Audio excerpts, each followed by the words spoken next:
everybody. It is Tuesday. It is From the Barracks. I am your host, Joker from Players Wanted. And with me is the man, the myth, the legend of the shortest stature but biggest heart, Greg Paparisi from Dead End. What's going on, everybody? How's everybody doing today? Okay. We got some stuff to talk about. We're waiting for some people to join in. Of course, people are fashionably late, so I got to go ahead and send reminders to just about everybody. Let's see here. Let's go. All right. So, we're going to be talking about a couple cool things tonight. We are going to make this stream relatively short for us. We're only going to go for 2.5 hours at the most today. Because evidently today, I got a pack to go all the way up to Pennsylvania from Florida. That's part of the last section that we're going to talk about, which is Operation Lockdown, which is going to be up in I got it right here. Come on, you got this. It is located in a place. It's the State Correctional Institution in Cresson, Pennsylvania. It's going to be a lot of fun. It's going to be pretty badass. And look who finally decided to show up. Hi. Hello, right Wiener. on time. Right on A time. couple minutes late. So first thing we're going to talk about tonight is our Colony Wars AAR, which myself, Papa, and Wiener were all at. And then after that, we're going to go ahead and talk about the great gun bag controversy. And then Operation Lockdown, as we'll finish up our stream tonight. We are going to have a couple of great moments of airsoft as soon as I find them. So we're peppering in a few of the things here. We are waiting for Will to come on. So before he gets on, to give a little breakdown on what happened, we were at Black Ops Airsoft in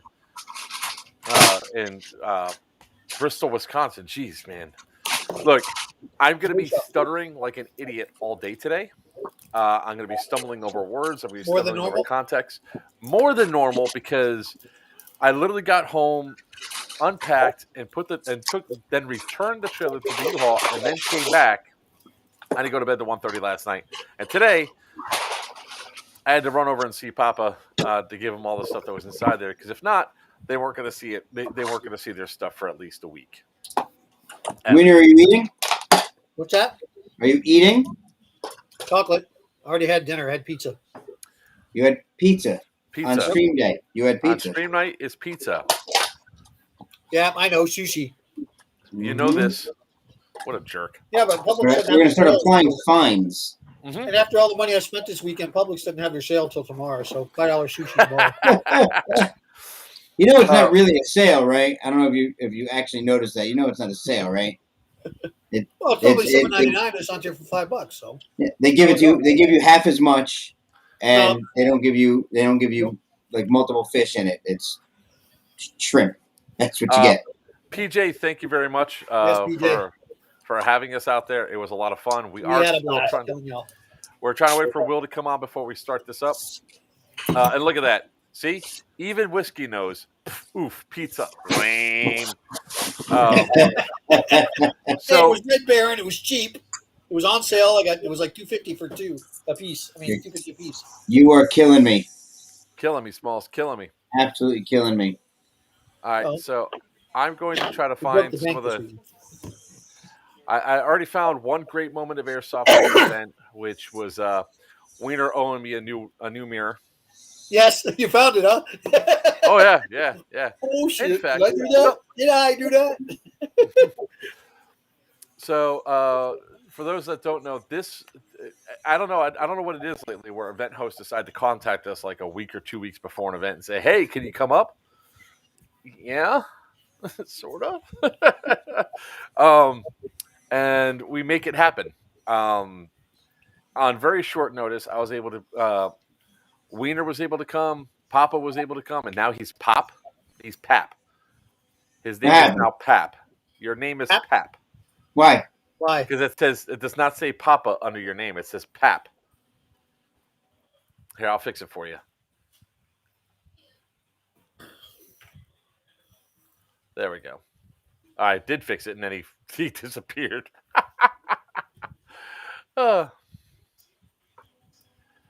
I got the chat there, Wiener. Understood. Okay. There we go. I was fixing it for you, sir. You know, I have that authority. I need the stream key. Do you have the stream key? I'm trying something here. Okay. I honestly don't know where to look at that. I don't either. I really don't. Oh. Sorry. Yeah, we're not going to try something brand new like that in the middle of a stream. You should have been here an hour ago. You won't. I will. You're damn straight I won't. We're on a time crunch, sir. I do have to text Will if he's coming on or not, so we can move forward with this. No, that's good. That's not bad. Damn, I look older now. I need to turn that light back off. It just shows your true age, sir. Yeah, no shit. I am old. Not as old as Bulldog, but I'm old. So it was actually that was like the first time in a long time that I actually slept inside of a room with two other men. You know, slept in a room with two other men. Yeah, we all snored together in unison. I know what it was. One person would stop snoring, the other one would start, and then the third one would go, and then the first one would start up again. So it's just one long continuous snore. We also we had 3 different teams. We had Dead End Outfitters with Papa, Khan or Christian, and Toucan, whatever. Toucan. You know what the funny thing was? He never responded to Toucan, but each time I called him Khan, he's like, huh? Well, he responds to you with Toucan because you've called him Toucan like once. You normally just call him Khan, so he just responds to it. We also had 2 guys from Team Screech Dragon, and myself, and Bo, and of course Wiener from Team Punisher Milsim. I got them all right. I get to play grab ass with Mark this weekend. What to be jealous? Even though he spelled jealous wrong. Yes, everybody's be jealous. I am going up to lockdown tonight. We'll talk about that a little bit later on. All right, so I am trying, as we're going through here, I'm trying to find some of these awesome moments that we had in Airsoft. Where the hell did Papa go? Where'd Papa go? He disappeared. That's okay. I'm behind the screen right now. I'm trying to fix my Bluetooth earpiece.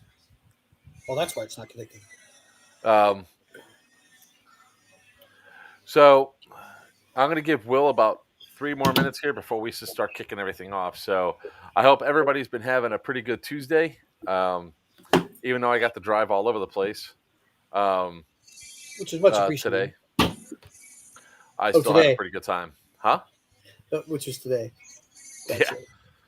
Yeah. Let's see here.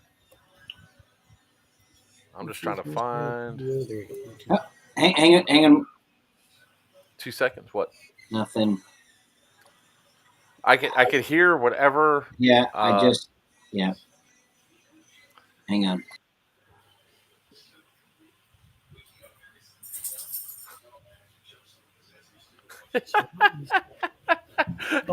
He's muted the microphone. He's like, "What the hell are you doing?"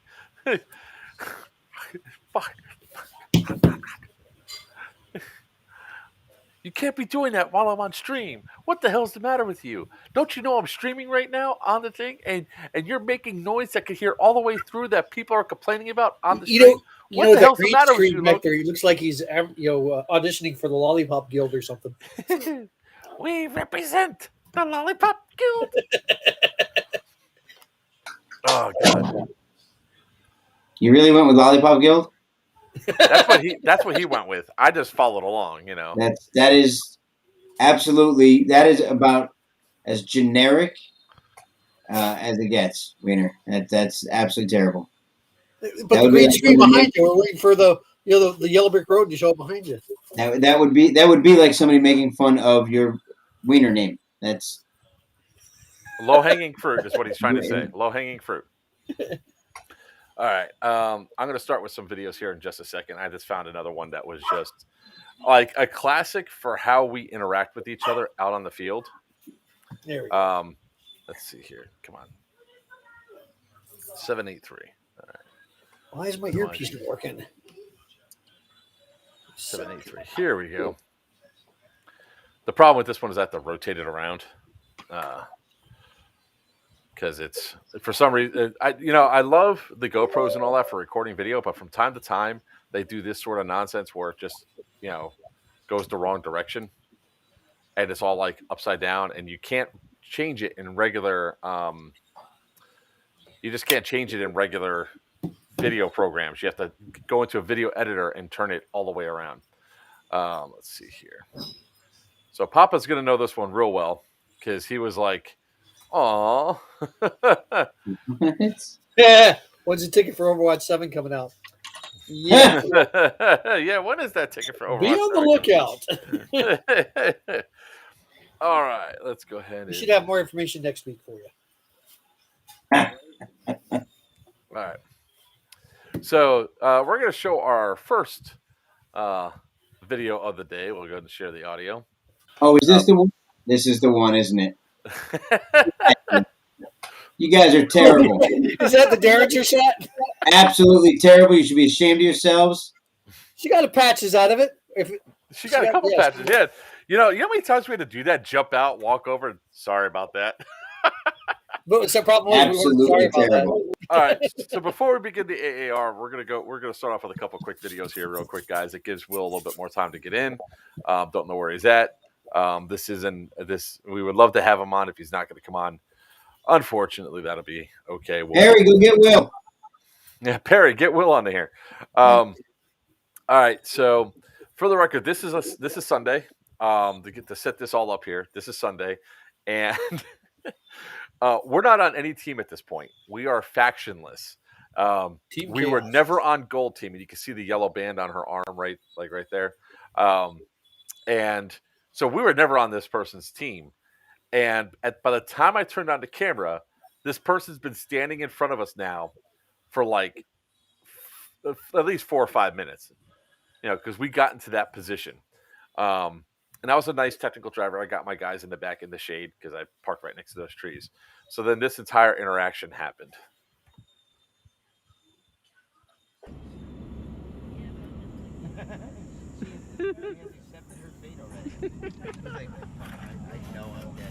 Christian, pull up a small sidearm.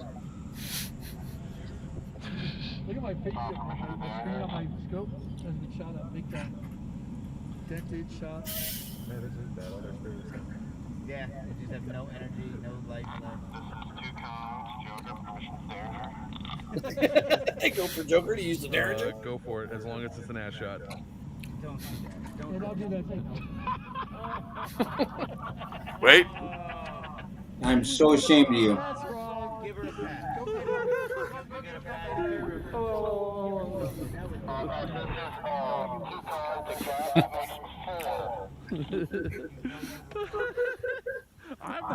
I'm not rolling for nothing. Have a patch. So to give some background to this, what this kid got hit with was an itty bitty, teeny weeny, little Derringer about yay big. It's like a 2-shot Derringer that's literally that big. And he's like, permission to Derringer, and I'm like, Greg's sitting there saying, no, stop it. You actually hear his poor kid's out there by himself, his or herself, and just minding their own business. We pull up on them. First thing, they don't even have their gun drawn. First thing you do, crack open the door or crack open the window and point your gun right at them. They put their hands up. They're standing there. They're not doing a thing. Not doing a thing. And you are just grilling them. You know what's funny? That particular player was almost at every single time we went to a different drop point. Almost every single time. Matter of fact, she almost got Joker. She popped up out of them weeds and laid the gun down, and I forget who shot her, but it was what's his name? Marley, you mean Marley? Like Marley and me. All right. So there's that one. That one's funny in itself. But I got some better ones. Because I didn't get a chance to really... Oh, wait. I got to hide this. Y'all can't see this. Oh, wait. Yeah, you can. It's going to give away what I'm going to call it here, but sure, why not? Yeah. Go take a shot. Enjoy. Let's see here. Let's go down to video. Go down to our trusty clips. Colony Wars. T-Rex. Let's open up T-Rex. I wonder what T-Rex could be. I don't think I can reach either one of them. I could reach, but I need a water, please. Well, that's me. There we go. Watch it again. Mm-hmm. Yep, and I don't think I can reach either one of them. Uh-huh. I could reach, but I need a water, please. Where's that Mark? Who the fuck That's is that? me. That is That's me. you. Okay. That's when he was trying to get his water. He's sitting there like, Yeah. What was that during the time I was doing? What was I there doing? I don't care. I can still make fun of you. Oh. Uh-huh. I helped. I didn't laugh at you then. Uh-huh. Mm-hmm. I laughed about 30 seconds later in this video. Uh-huh. But let's focus our attention on somebody else. So when you're riding in a technical and they have mirrors, one of the things that you should really be cognizant of contact right. is that mirror placement. So you don't do that right there. Okay, let me rewind it for a second. Contact right. Right there. You heard that little tick? Let's go back right about. There it is. There, right there. No, you just had it. You just had it. There it is. Right there. Back again. Right about there. There it is. You know, I before the event, I had a perfectly fine functioning passenger side rear view mirror. It still works. It's got a big old crack in it, thanks to you, sir. Top right corner, no big deal. Contact right. What year RAM is that? 17, 1500 quad cab. I actually don't think that you were the one who broke it. No, he did. I think it was all the trees, branches, and poles that he hit with it. I know that too. Nice try. There's not a single mark on the exterior part of that, especially at that time. That's why you have vinyl liner. Mm-hmm. So Exactly. the don't show up. All right. So we are 18 You said minutes 2017? It's a 2017 Ram 1500. We just buy me a new mirror right now.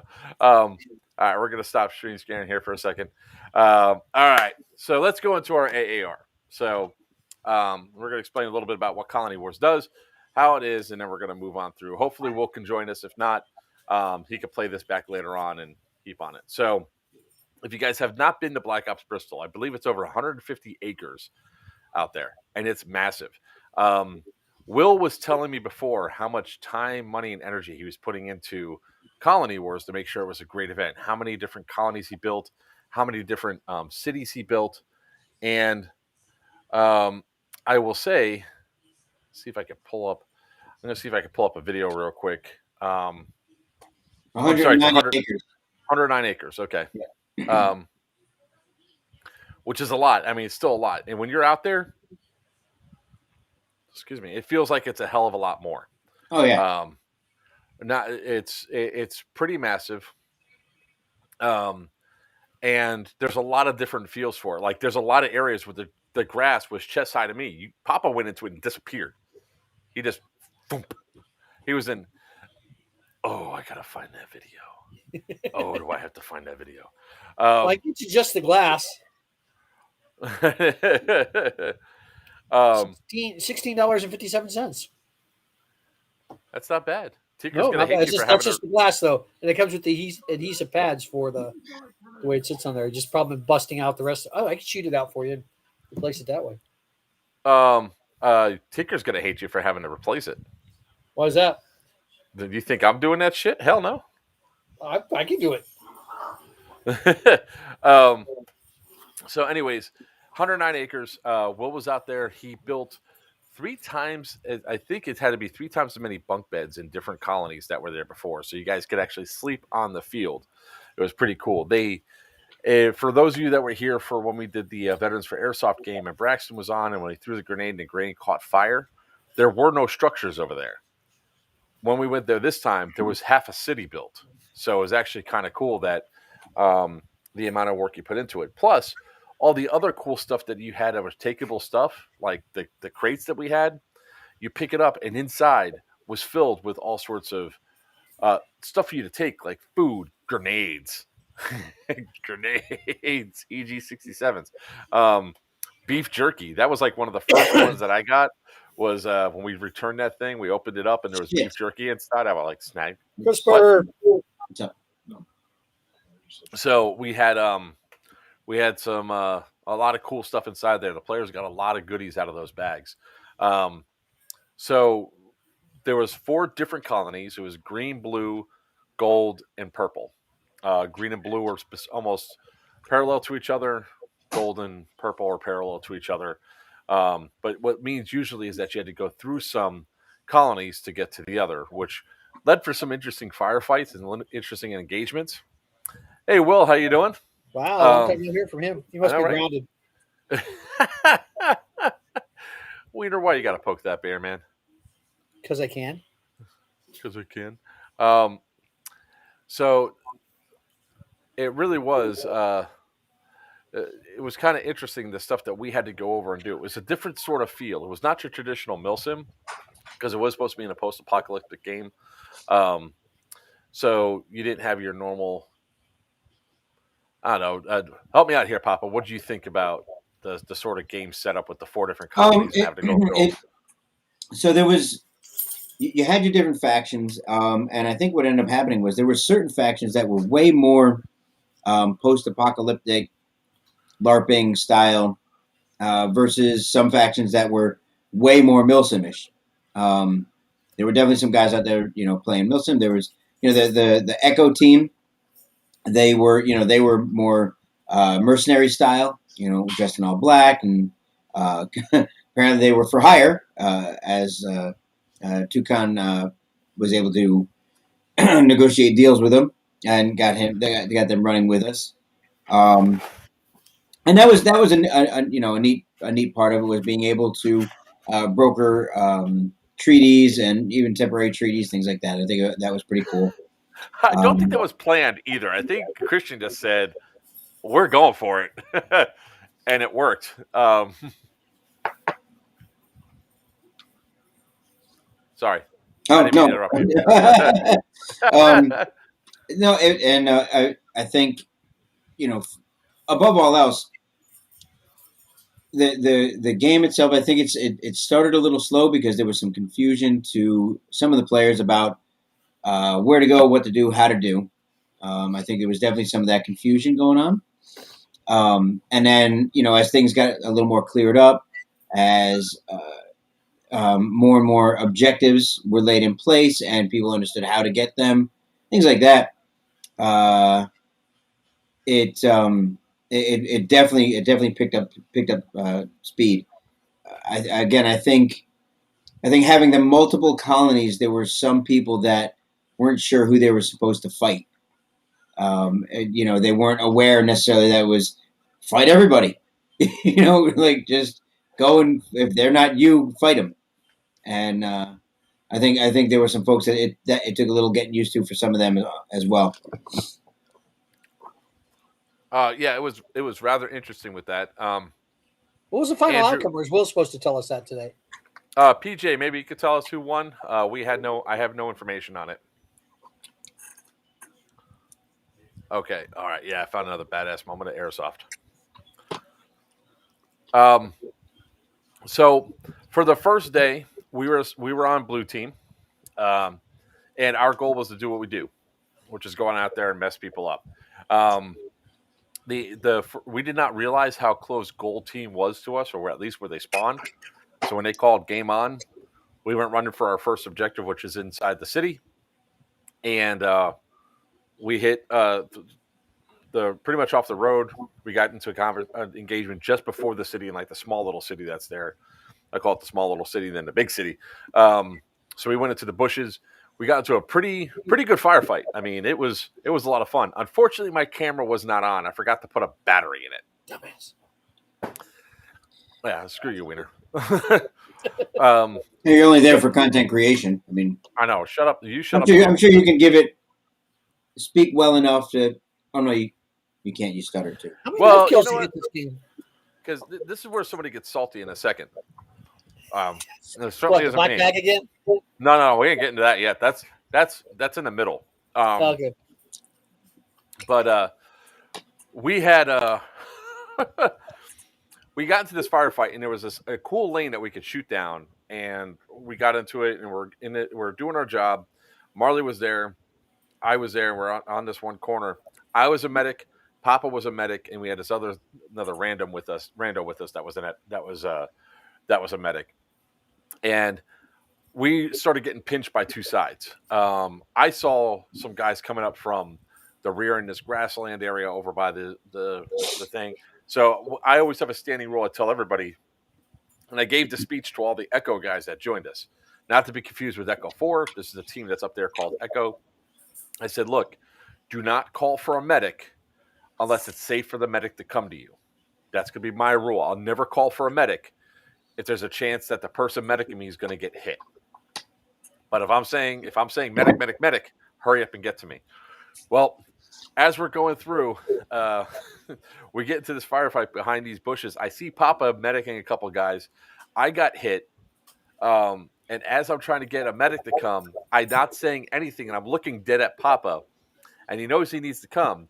But what he doesn't see coming behind him is two heads coming through the grass. The grass is yay high on almost everybody in that area.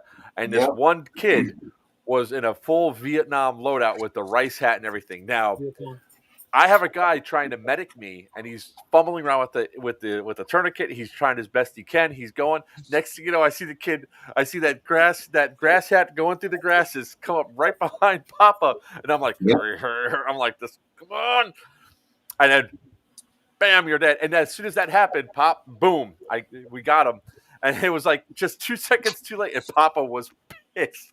Yeah, he was. And I was not upset that I got bayoneted, and it was the very first time ever in my me playing airsoft, that I've ever been meleeed, ever. What it was a valuable lesson to me to ensure that if I'm ever playing with someone who I don't know, and I'm not sure how well they play, to ensure I'm not playing with anybody who's going to leave every man they're supposed to be watching. But wait. Yeah. You were playing with somebody who was behind you. I had several people behind me, yes. Who should have been covering your 6. Right, exactly. That's what I'm saying. Why are you pointing to me? It wasn't me. That person was screwing around with a QR code. No, it wasn't him. No. That wasn't me. No, when we came out, I screwed a QR code earlier, but no, that was not me. Because you guys I know when he did the QR code because he asked me about it, and he said, what's this QR code for? I said, take a picture of it. Yep. No, he was not behind me when I went in there. Yep. I actually had to make my way through other guys that were standing there in order to get over to you to try to medic you up. As I went through, telling them I'm going to be medicing, and I mediced one other guy prior. As soon as I mediced that guy, he ran away. That's what happened. They all ran away. Nobody to watch my steps. There was a kid next to me that saw the two heads going through the bushes. Jesus Christ. Oh. Yeah, the old QR code from the FTB. Oh, yeah. Oh, sorry. There was a fun dance in that one. Oh, great. I got rice stuck up my nose now. That's going to be bothering me all stream. So there was 3 of us that were behind this obstacle, and we had to medic and get out of there because the pathway that we're shooting down, I don't know where all this gold was coming from, but it seemed to be there seemed to be a whole bunch of people there that after we shot, they were miraculously back. So there's this kid. He sees the guys coming. He's shooting at him, right? And he can't hit him. His gun doesn't have the range. That's something I'm going to bring up a little bit later. But I'm like this. I'm like nudging him with my gun. I was like, here, use this. Here, use this. Here, use this. By the time he went to grab the gun, it was too late. Papa was already dead. He did get one kid, though. He got that one kid, but not the one with the rice hat. And Papa's like, he came up from behind. It's like, no, he came parallel to you and came up. I saw only the top little corner of the hat, like cutting through the grass, like as if it was some sort of land shark. Yeah, it was absolutely terrible. So the cool thing was with Colony Wars, with having the 4 different colonies, it's a 30-hour game. It's not as strict as Milsim West. Loadouts are a lot easier and everything else. You can camp out inside your safe zones. The safe zones has mesh around them, so I always wore my iPro even inside there, even though they're not supposed to, because they had pretty much 2 buffer zones. They had an outer ring area that nobody was allowed to shoot into. So if you're on the inside of that outer ring, you're not allowed to shoot out of it, and people can't shoot you in it. You're supposed to wait to get off. I think that needs to be expressed a little bit better next time at the next safety brief. Although, in our defense, we were late because we went to the wrong base. Oops. So that was kind of cool, where people can actually literally camp out on the field. And the only downside for this time of year is that it was really hot there. I believe the next game is going to be in May, where it's going to be a lot cooler, so it'll probably be a lot more fun to camp out. The objectives that they dropped were actually filled with a lot of cool stuff. And then on top of that, the admins would drive around and drop stuff out of the back of the trucks. Like just randomly dropping grenades. And they were dropping yeah, I know, right? That was the first thing I picked up. They came around a corner. Will just didn't even lob it. He just kind of dropped it off to the side. I'm like, look at that. A grenade. Yeah, and it needs to be said, for the amount of people that showed versus the amount of work and product that went into this game, I think Will had to take out a second mortgage. I'm just saying, I'm not judging his finances, but he gave away so much stuff that if you didn't appreciate it before, you got to look back and think about what he actually did. He gave out a lot, guys. I mean, smokes, grenades. They were in those packages that people could pick up and use. Some of the guns were inside those cases as well. He went out and bought a whole bunch of plastic food stuff so that way people could pick them up and carry them around, because the colonies need them. Every single time he brought something in, had food. We did bring the gun truck up, as you saw, like Wiener shot out my mirror. And the gameplay that he had was actually kind of unique, to where he wouldn't let the gun trucks go out right away. You had to score enough points to do it. Yep. If there was any sort of complaint I had for the entire weekend, what's up, Op4 Airsoft team, was that I brought my gun truck up and it did not look like we're going to get to use it. This is what I was talking, Papa. This is what they said, sup y'all, so I said hi. And Kevin and Crisper said, run away, my best Monte Panta expression. So that was like the one thing I was getting. Like, we went to lunch, which was actually like more like an early dinner, late lunch. And I was like, when I was done eating, I was like, I better get a chance to use my truck, damn it. Sure enough, we went back and were able to use the truck. And I think all of us at that point, because all the work we put in, we were about ready to ride around the truck for a bit. Yeah. Because we put in a lot of work. We were the like I call it, we were probably the strike force at the start of the game, with the way that we're going on and operating. We were just going in, hitting hard. We messed up gold a couple times because of their pushes and all that.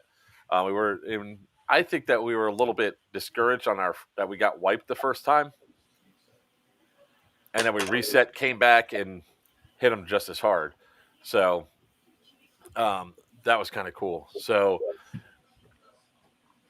the vehicles being held back was actually a great tool, because then that way it was like one side wasn't dominating off the start.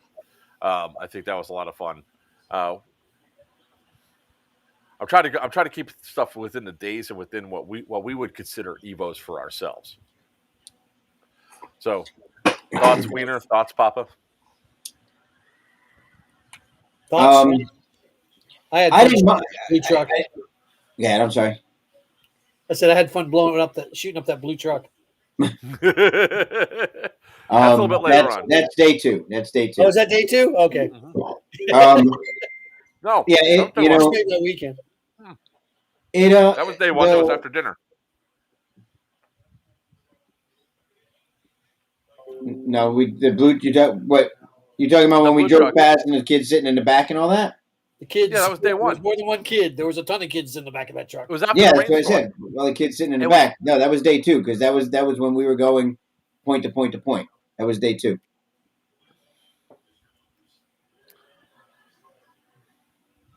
Or maybe it wasn't. I don't know. I'm an idiot. What do you got? It was day 1 because it was after the rainstorm.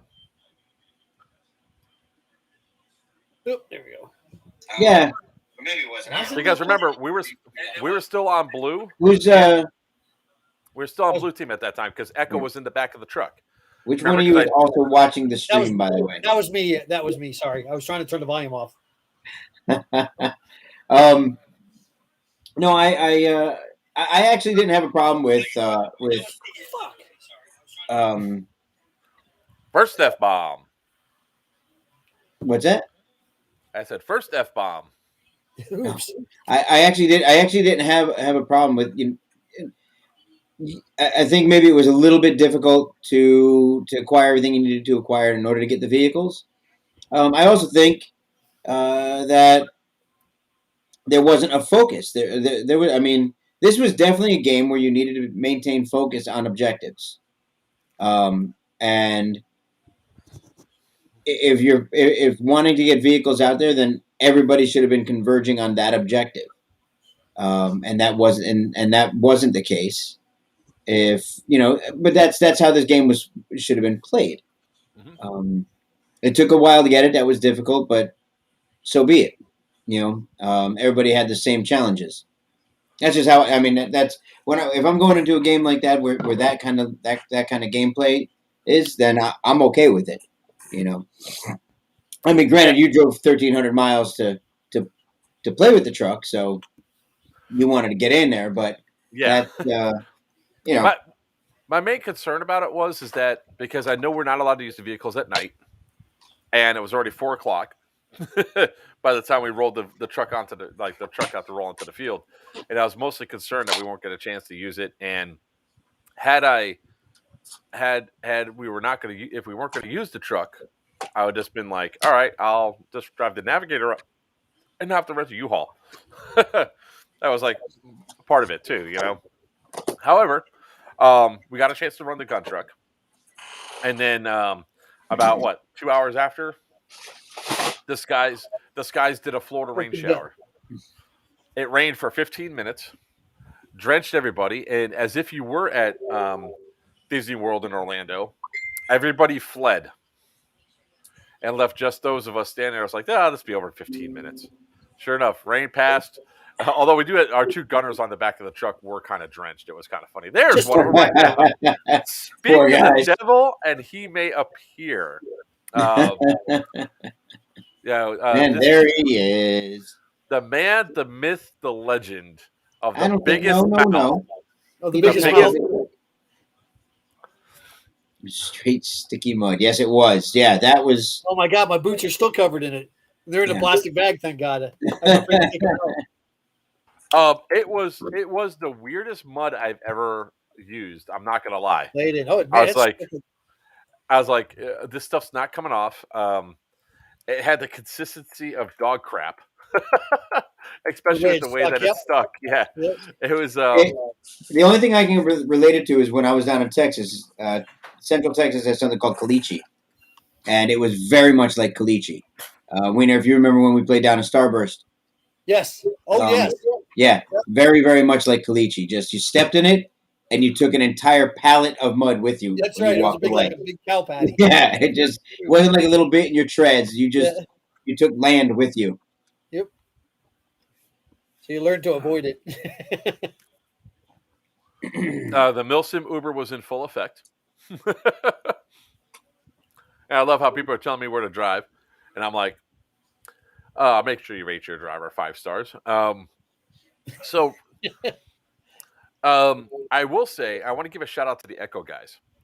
That team Those kids, they were young kids too. They were probably even 16, 17, if that. Yeah. But they were well organized for such a young group. They were younger than 20.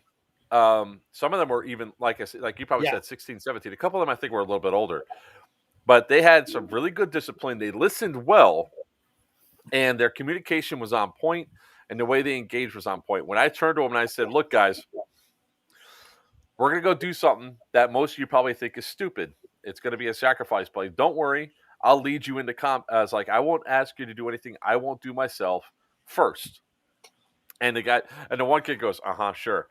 And sure enough, when we went and did it, he goes, you weren't lying. I was like, nope. I go running right in. It doesn't matter. And we got stuff done almost the entire weekend. I'm really interested to hear the scores were. And see how the gameplay goes.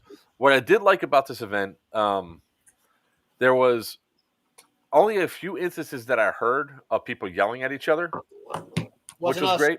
They weren't yelling at us. No, it was a couple of the green guys were a little salty, and a couple of people on purple were salty.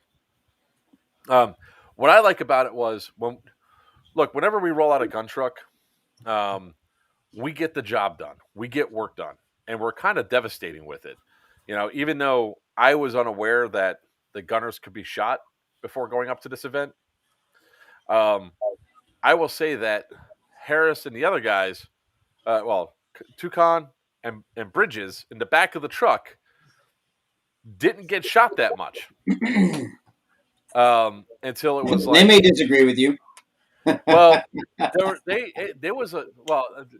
come on, Toucan, back me up here. It took a while before the guns went down. Now, there was a couple firefights we got into, especially on Sunday. Oh, yeah, they died quick.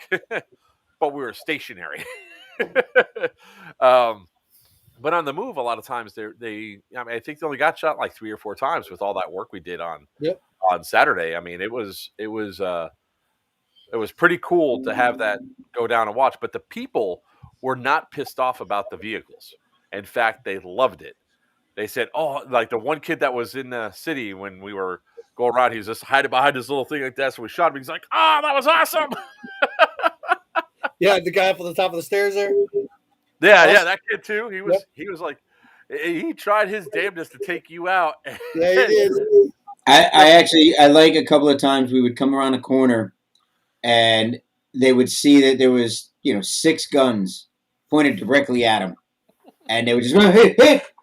Like, wouldn't even wait to get shot. Just throw it up there. Smart move. Because at one point, especially when Wiener and I were shooting, it's just a barrage. And I only shoot semi like you. We only shoot semi. But it's just a barrage of and between the two of us, our groupings are only about that far apart. So it's just this huge just fire hose of ammo coming down at them. Yeah, it makes sense to just call that hit. We did get blowed up one time. I think that's all I can count was one time we got blowed up. Twice. No, we got taken out. We got taken out twice. Well, my favorite one was Aaron and Aaron Bennett from X-Fog. We'll give that shout out. Oh God, I'm gonna find that video. Yeah, because they took us out on that road there. That was awesome. That was I mad props for that. They set us up big time. We'll get this. What's up? What's up, Dougie? It's been a while since up. Howdy, nerds. Dougie jumping on. Wiener Live from a senior facility. Fuck. From a senior facility. Hey, where were you playing this weekend, sucker? I'll tell you where I'm playing at right now. Where I'm going to be playing at. That's going to be in. Can I give a shout out for something too? By the way, sure. This is overall. I'm going to open it up here to Will. I don't know if he designed it or if he had one of his people design it because he's got a lot of people. But this is probably one of the nicest, like most detailed, well-made patches. Oh yeah, I got one of them. It really, that is absolutely the detail in the patch. Truly a fantastic job. I mean, really, like so much going on in there. It really, guys, if you haven't been, especially if you live in the area. You gotta go. No. If you live within 5 miles of it, or 5 hours from it. You need to go to that That's facility. Wisconsin. That is the area. So, and speak of the devil, and he shall appear. Well, he's sideways now. He's upside down. Yikes! Now What are we? What the hell's? What are you doing? I'm going to put him out until he's ready. There we go. He's going to time out until he's ready. He'll give me a thumbs up that I'll see when he's ready to actually participate here. And nope, he's still screwing around with the stick. So that's why we don't have him on right now. Mike Casper says hi, Papa, or not Casper. What's up? Says, so that field, the work they put into it is actually pretty cool. And we only saw really about half of it, right? Because we didn't get out of the vehicle inside the city to use like some of the trenches that were there.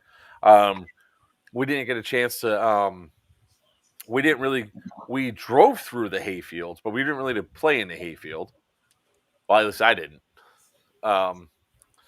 So that was kind of fun. You guys can't see this. I don't want to have him on there because it's going to be loud. But his image literally did a cartwheel. I think he's ready now. Let's see if he's ready. Are you ready, Con? I hope you got my text message. Did I? Hey, look, Mark finally got his haircut. Even after I told him he gets your name wrong all the time, he still, as soon as you come on, gets your damn name wrong. Con. Every time. He actually said, well, he always responds to it. I said, because that's all you call him. It's Con. No, it actually started at Wasteland is where it messed up because he corrected me once. And he goes, what do you mean? And I said, so I started calling him Con because of that. And that's what he responded to. So guess what? With my ADHD brain, I called him Con for an entire day and a half. Guess what it stuck as? Con. Yeah. Con. Never argue. I like to use excuses too, but I don't. Con artist or Con like in Con from Star Trek? No, it's like Con because he's got a big old flopping mouth. We did have like it was kind of also interesting because now that we have pretty much all the faction leaders, because while Con is a member of DEO now, he was the leader of Sunshine Band, right? Still is the leader of Sunshine Band. Wait, was? Still is. Still is. Oh yeah. Whatever. He's That's still living it while after he got home. So first, let me publicly welcome him. Christian and Marley are the two newest members of Dead and Outfitters as a team. Very, very happy to have him. Been a long time coming since I decimated and destroyed his business and Stop it. God, I miss Nomad.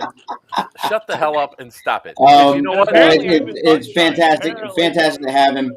But no, that was actually something that we talked about, was because he does lead Sunshine Band. Sunshine Band being the group, the band, the posse, what have you, at certain events.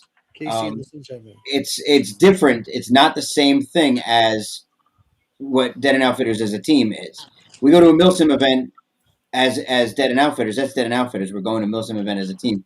We go to Wasteland, completely different story. That's a Sunshine Band event. Yep. So it's completely different. God, I miss Sunshine Band.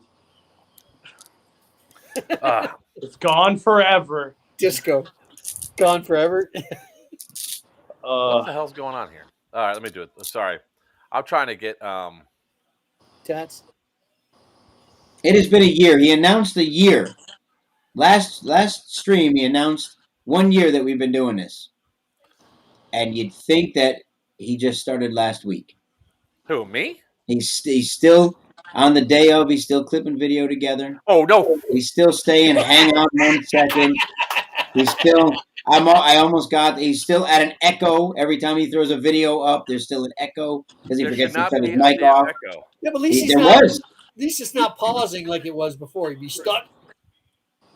Well, yeah, he got rid of his 14.4 modem and decided to join the 20th century and get a cable modem instead. So that welcome. Makes no sense if it's actually doing that because everything should be going through the, or whatever. You heard his feelings. No, that's a surprise because nobody said anything. Yeah, Doug, it was a year ago last month, actually, where we had been doing this for 1 year straight. I've been doing it for a little bit longer, but for Pop and I being co-hosts of the show, we started it in, I believe it was July 17th. It was when he's consistently on every single week. So, God damn it, Tats. Wide angle lens. Hey, at least, you know what, Tats, at least the rest of us can communicate through Facebook. Yeah, we're not in jail. Want to be like a jerk to me? I'll... What did he get? I don't even want to know. Remember, Mark was just pulling on his sleeves. And what's Stats in Facebook jail for now? Who knows what he's in Facebook jail for now? I mean, are him and Yordi Stellies? Are they together? Pretty much. But back on track because we do have. I mean, tonight I need to pack. I need to pack for Pennsylvania because I leave tomorrow morning and go on another 20-hour drive. You are such a whore, by the way. Yeah, I can't go. Sorry. You're absolutely a whore. What was that shirt you were wearing? Anyways, listen, I admit it. I'm just making sure you're aware of it. I got no problem with that. I love money. $20 is $20. Dylan's having a problem finding the actual link I've been sending him, so I'm trying. he's having a problem finding the link. Yes, we're having a problem. Evidently, I've been sending it to the wrong Dylan. I thought I was sending it to the right Dylan. I am sending it to the right. What the hell? Anyways, it's getting to be it's one of those. The problems between the keyboard and the chair. Nope, the problem's not with me. Let's see. Try this again. So, what did I miss in the stream so far? You guys talk about that one thing. That absolutely nothing. No, actually, no. You missed them where you shot that poor player. Oh yeah, you shot the poor player. That was some of the best. If I had known you were going to do that, I still would have gave it to you. No, that's not true. I still would have gave it to you. No, that was dirty. There was no. Yeah. There was no winning morally. I'm sorry. It wasn't dirty. It was dirty. It was so dirty. It was very dirty. That did it, and I think it's dirty. Yeah, it was definitely dirty. But I didn't feel bad after that because she or he was at every single. Every same person, same exact person every time. If your camera was on, by the way, there's going to be video of the next time we came up on them, and they realized at the very last second that I'm about to get shot, and they did the shoot and run away. Yeah, it's find that video. It's if your camera was on, it's definitely there. I like the one where she just popped up right in front of us, between us and Joker. Yeah, and all of a sudden her hit right behind. She was in that grass. Yeah, they were in that didn't even know she was there. We pulled up in the truck. I went to go. I have the video. I'm sure of me trying to booby trap that thing. I'm pretty sure I do. Well, except but you had your helmet on when you went to go do it. Yeah, but you hear me say what the, and I spin around, and all of a sudden, person. You see me run by. You don't see a person. She missed you, or she just misfired, or something, or didn't fire. Yeah. What'd you forget, Greg? Got to put something in an order. Oh, good job, sir. All right. Last thing to say about shooting her. I had my GoPro on. It's art. I will share it with you. Anyway, it's so good. It's art. It's art. I just made like a 3-minute compilation from the event. Literally, I turned my GoPro off when there was action and on when we were messing around. So it's all 3 minutes of us just being stupid. It's so good. Well, because we're trying to keep this segmented down, we get about 15 more minutes to talk about Colony Wars and the positivity. So let's go ahead and we were going around doing this cool stuff with the truck and we're shooting everybody. We had a blast. The players were coming up and thanking us for shooting them. That was hilarious. It's one of the first times as a technical I ever got thanked for shooting somebody. And they're like, that was so awesome. Thank you. And I'm like, let's do that again. Yeah. And we did. Toucan did his thing where he went out and started forming alliances. Like, he's like, screw this. I want to be important. Let me go down here and make a deal. So then we hear ceasefire yell throughout the place, right? Oh, and everyone's like, what the hell's going on with ceasefire? I was like, is that supposed to be Blind Man? And then we're like, and I turned to Papa, I was like, blind, and he goes, I don't know. So I just said, screw it, blind man, because I don't know what the thing is, and it sounds like people are trying to stop the fighting. So it seemed like it was something serious because there was yelling beforehand, and then the ceasefire happened. So we thought somebody got hurt. Give me 1 second. Thank you, Echo and Green XO. Thank you.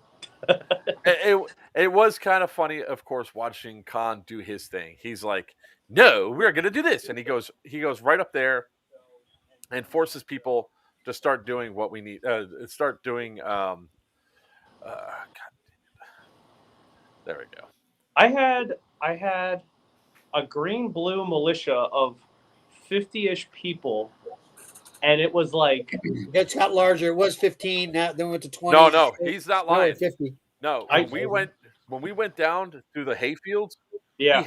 Had, all of what our guys that were running with us at that point. So Echo, I don't know where you were though, Wiener. I don't think you were with us. Wiener was out in the woods scanning QR codes. That's what Wiener was. That's what I was doing. I was doing the new dances. But when we went, he was actually taking command of a mostly green squad, which was awesome. It's like, let's go. And I'm sitting here just fiddling with a grenade in my dump pouch. Oh, like, yeah. I really just want to pull this pin right now.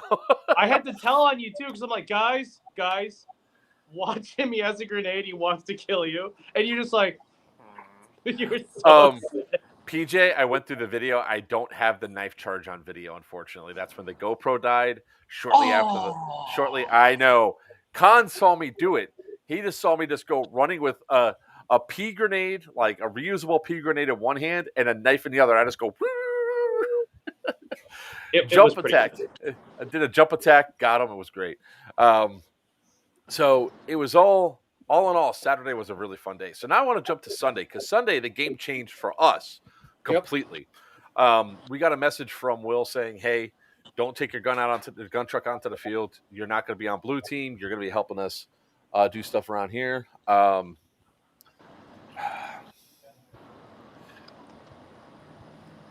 His ADD kicked in again. No, it's not that. We have a guest coming on about lockdown, and it's his first time coming on the stream. So there's important questions he need to ask because he's going to share out the stream and all that, and had to go over there. Yeah, after he did, PJ did come up and revive me. Also, it would have been really funny to catch on camera after I knifed the guy. Right, it was like it's simultaneous shot. He shot me like right in my thigh. And then I jumped at him to knife him, and I was in the air when he shot me, and then I landed and then rolled down into that ditch area. It was great. So it was a ton of fun. Sunday, though, when we got up, we were told that we're not supposed to do anything. Holy crap! You need more iron, sir. Yeah, you need that was more 3 iron. shots in the same spot at different times. So at the beginning of the film, we showed the Derringer shot. So finally, we were like, okay, we're going to go out and wait for you guys, for all the other Will and all the other admins to come out to the oil field. And we went out there and got into ourselves into a little bit of trouble with a firefight. By trouble, I mean good trouble. It was a fun. It was funny. It was a lot of fun. We had great times with the person that was there. Actually, I have the video up right here, so maybe I can pull up when we got double grenaded if it's at the right moment.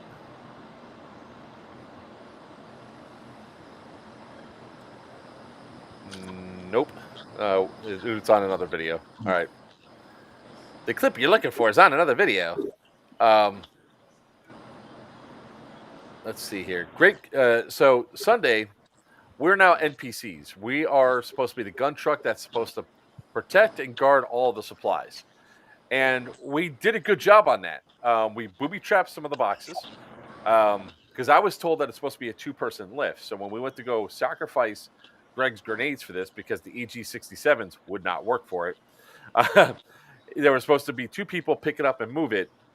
And then that gives enough delay so when that thing goes off, it explodes and kills everybody.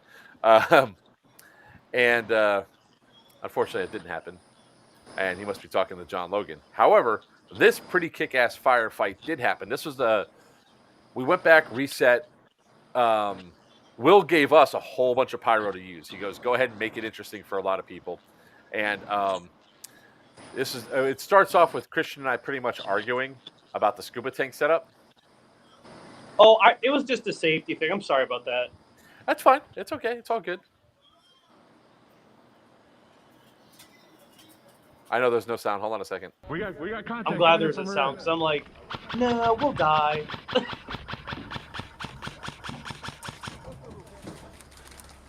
Now, there was a guy over here with an M240 or 230 that was freaking, or M203 that was sick as shit. There it goes. You see me duck out of the way like that? Yeah, let me replace it. He launched a freaking Reaper round at me.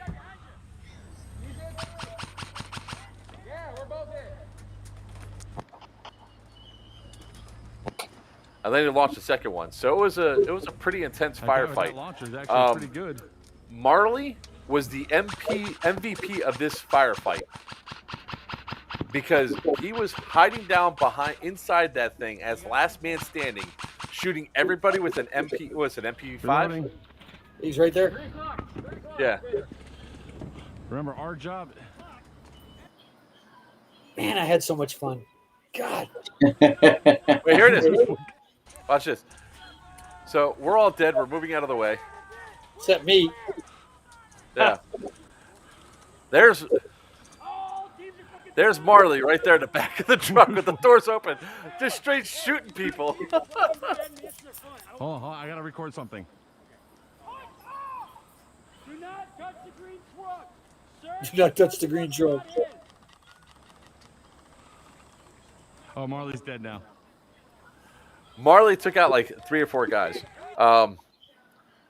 The other funny stuff that happened was I was waiting for these 2 guys to go up there and move that bin. And I'm even giving hints that, hey, it's not for you to get there. Objectives 2, the A-frame. Yes, that is one of the blue trucks we mentioned. There we go. The booby trap went off just a little late. All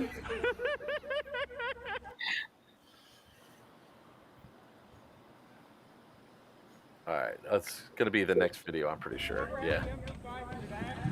So you give me grenades and tell me I can do what I want. I'm going to have fun with it.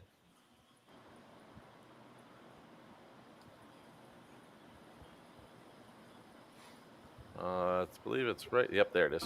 Oh, look. Wait, hold on. Oop. Little. In the... Whoever got it first, y'all be on it. I just threw a grenade over to him. I love that. They're like, You're all dead. What just happened? No, we threw grenades. That's the green steel right there. Leave it to Mark to interrupt actual gameplay. That was an EG-67. and look at Papa's reaction, just like, whatever. Can we go now? Let's make sure the AC's turned on. Is the engagement after this the one in the open field with the other friendly technical? No, this is all Sunday stuff. So no, that's what I'm saying. Sunday, they remember there was the other blue technical that was with us? Yes. So to answer your question, Bo did not get you actually using the thing, so I got to teach him how to use a camera next time. Oh! Damn. Oh my God. That's so sad. That's one road that came Let's see. up there. I gave one of my guys something, and he used it perfectly, and it made it on the stream. You gave one of your guys something, and he was unable to use it at all. Just checking. That is so tragic.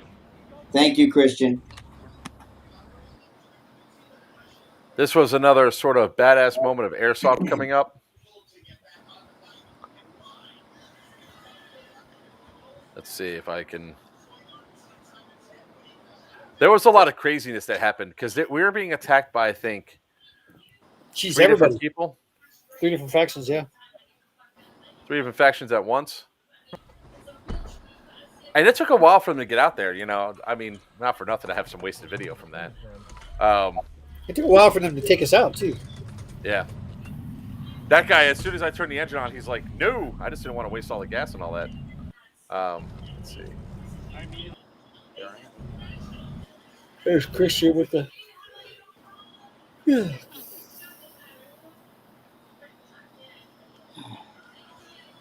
All right, so it's going to be coming up. Yep, right here.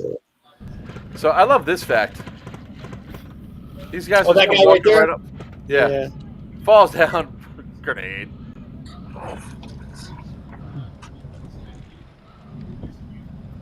That dude behind the other truck right now was awesome. The way he snuck up through the grass to work everybody else out. That was actually fun entertainment watching him do his work. This was I flubbed the throw. That was my bad. Here I am just throwing just gas. I mean, because Will said that we wanted to put up a fight, but we also wanted people to move.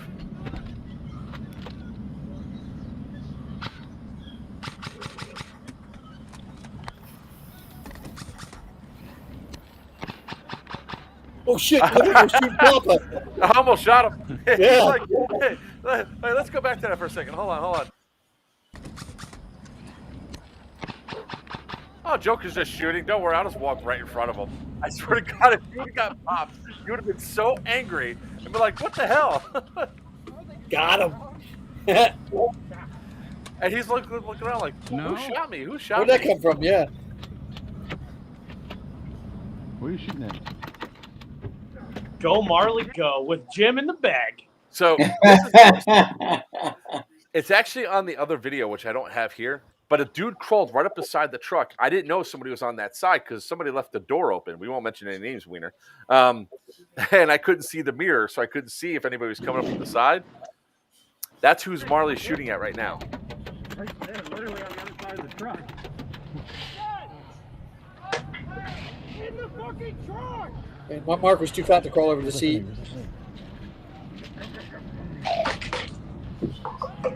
I remember you threw that out. That guy was trying to crawl underneath the tire when that grenade came out the door.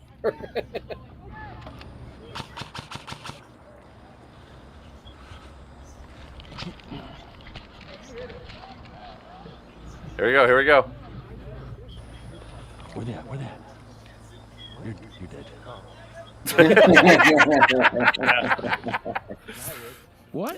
That's always like the awesome thing that's there. That's a fucking toy. They were yelling about Jerry being on my head, saying, that's a dead rag. Oh. And the admins are like, it's a toy. All right. So the Marley's dead. I'm dead. Oh, we're all dead. Oh, that guy there. That guy. I'm sorry to point him out, but yeah, hold on. Yeah, I'm gonna get to the point where he's in that grass and he annihilates everybody. Huh? That dude right there. Yeah. He was doing good though. That grenade came out the window. Sorry, so you see this little dude? They see that black helmet right there? Sorry about the shots, bro. That was me that got you. Grenade right in front of them. They go. There it is.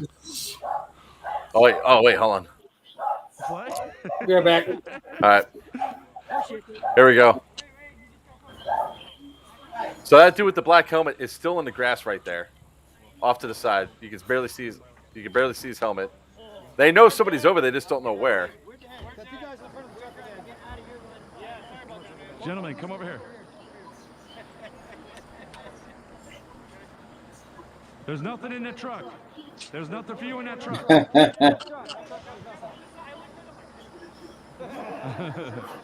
He's like, there's all sorts of toys in there.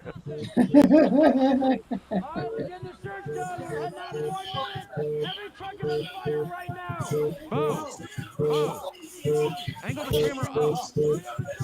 Yeah, you're aiming at the ground. Who's that's got to be Wiener. Hold on. It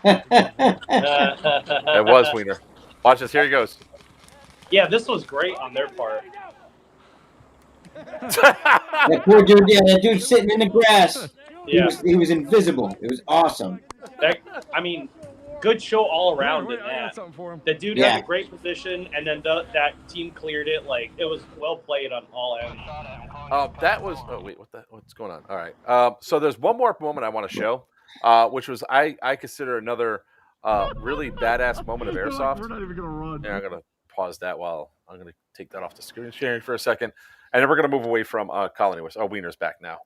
Sorry, Wiener, but your buzzing was rhythmic and throwing us all off. My what was? Your phone was ringing. Your phone was ringing. Oh, that's right. My son was calling. All right, so the next spot that we were at was this was like the third position where we were doing all the stuff that was there. And this was like the last thing we could do before we left for the day. You know, this was that area. So we had engagements for a while before people actually moved in on us because we kept them at bay. Will's like, "Oh, they'll be able to push up on you. There's a lot of woods and all that." I'm like, "Yeah, not so much." This was a good one, yeah. Oh, I caused a fire. Yeah, you did. Yeah. Fire! I got it.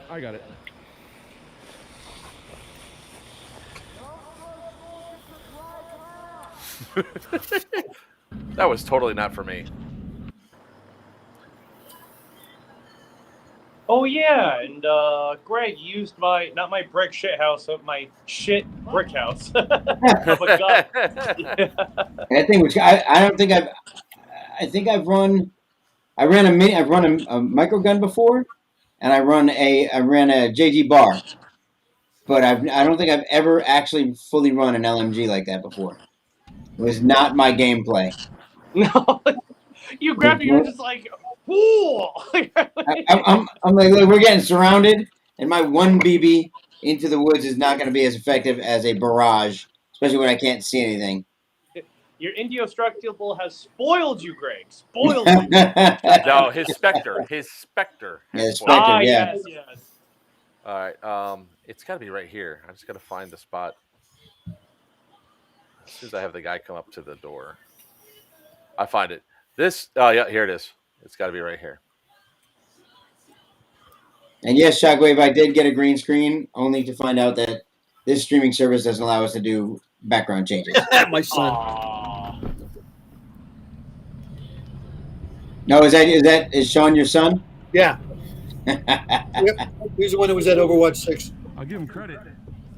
Actually, I only have one that I know of. Wow. So many jokes to go in there, and I'm not. You just know what I'm going to say, so I'll leave it at that. Come on, man. Where the hell is it? Is it here? All right. Green CO jumped on a grenade for his teammate. Oh yeah, I remember that. Sorry. Yeah. Dude, their green CO was a baller. He was so fun all ways around, and he wasn't bad in a pinch. Yeah, watch this. Here we go. Can we see it clearly on screen? I throw the grenade. You see him? He jumps down on it. Oh yeah. Come on, no. That earned him one of my rare screech patches. Look at that. He sees it and he jumps right down on it. That was awesome. Next time, somebody tell him that you can just step on EG67s. No, I want badass moments like that. He sacrificed himself to save his teammate while a yellow jacket was stinging the inside of his shirt. Oh yeah, I remember that. Maybe that's why he jumped on it. He was hoping it would kill the yellow jacket. Or end his misery. All right, and I think this is where. Yep. Wouldn't it be smarter to set these up prior to the? Well, yeah. If I didn't have to drive all over today. Always with the excuses. Wait, all right. I want to show this because this one sort of annoyed the shit out of me. Let's see how many times I shoot it before he even turns his gun on me.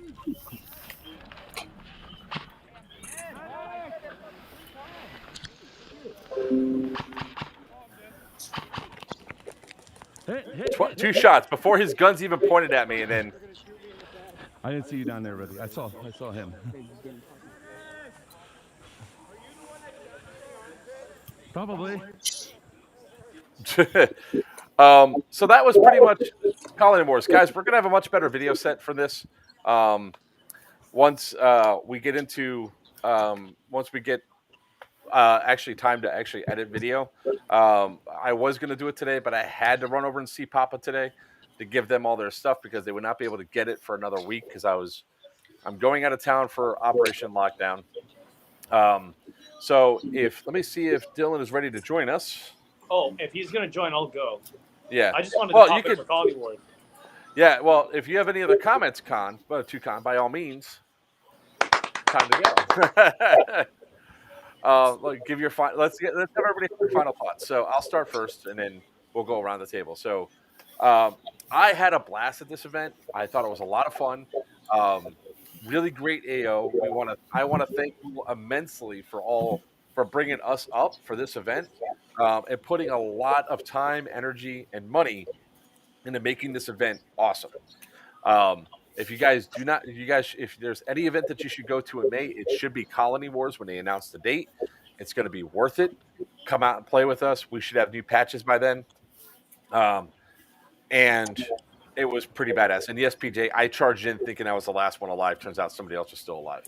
I really appreciate the amount of work that Will put into an event like this up until the day of. Like Friday, he's still out there putting stuff together to make sure players have an experience. This is what Airsoft's supposed to be for the players, and they dedicate a whole lot of time, energy, and money into this. Check out this event. You will not be disappointed. Papa, your final thoughts? It's going to be a repeat of what I said earlier. You know, Will absolutely put everything he had into this. You could tell how exhausted he was. He had, great staff helping him out.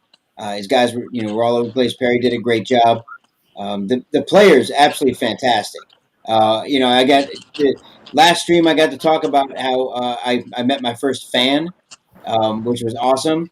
This time at this event, I actually got asked for my autograph. Got asked to sign somebody's vest.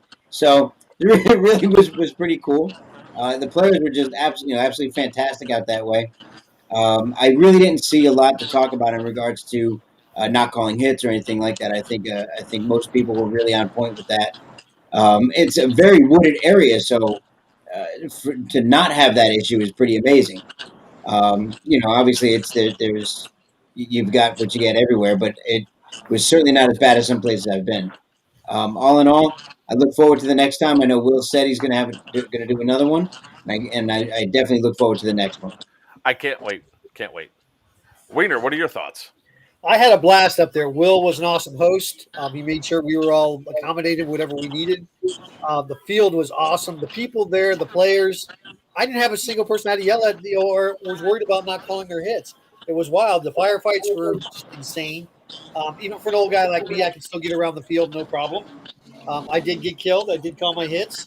It was fun. I mean, everybody up there. And I had a fan up there, too, who actually knew who I was. I couldn't remember who he was, but I know he's Wiener as he walks by the kept on walking. I'm going, all righty then. This is cool. All the way from Wisconsin. So, and it was well worth the trip. I definitely enjoyed the hell out of it. Especially since I didn't have to drive up there or drive anywhere for that matter. Yeah, screw you all. Con, your final thoughts on Colony Wars? Well, to kind of go outside the norm, the event wasn't exactly what I imagined it to be, but in between the game organizers having an amazing timeline for the objective drops, the resources they had, from vehicles to the field play to the constructed obstacles to how driven the different colony COs were to keep it going, to the point where I could parlay with other teams and other teams parlayed with each other. I think the beginning of the day, not many people were sure what the event was. By the end of Sunday, it was a great event. An excellent event. It was an event that I can't wait to go to next year. So. Yeah. There was one thing that we do have Dylan. He's waiting in the waiting room. So there's one thing I did want to bring up was our communication when we did the one epic run of the item back. There was a miscommunication between me and Toucan and Papa. Papa wanted to go over to get the objective and go. Oh, geez, you're gonna end this on that? It was funny. No, it was really not really, funny, actually. No, Yes, no, Mark. Yes, bail, it is funny. Bail. Not funny. It's funny. It is hilarious. Although we got a firefight we didn't need to get into. On the run back. So, well, part of that was Toucan's fault. He makes a motion like that and then puts his gun down. So I don't think they're active enemies. So I start to go. Next thing you know, you hear Greg going. You just can't help yourself. You can't help you. We ended this on such a good note. Yeah. It was our own screw up. It wasn't the event screw up. It was our own screw up. It was our own screw up. God's on the video. We're like, I love you, Greg.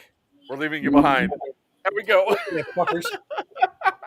I didn't leave him behind. I was behind him, and I got the medic over to him, and he got killed.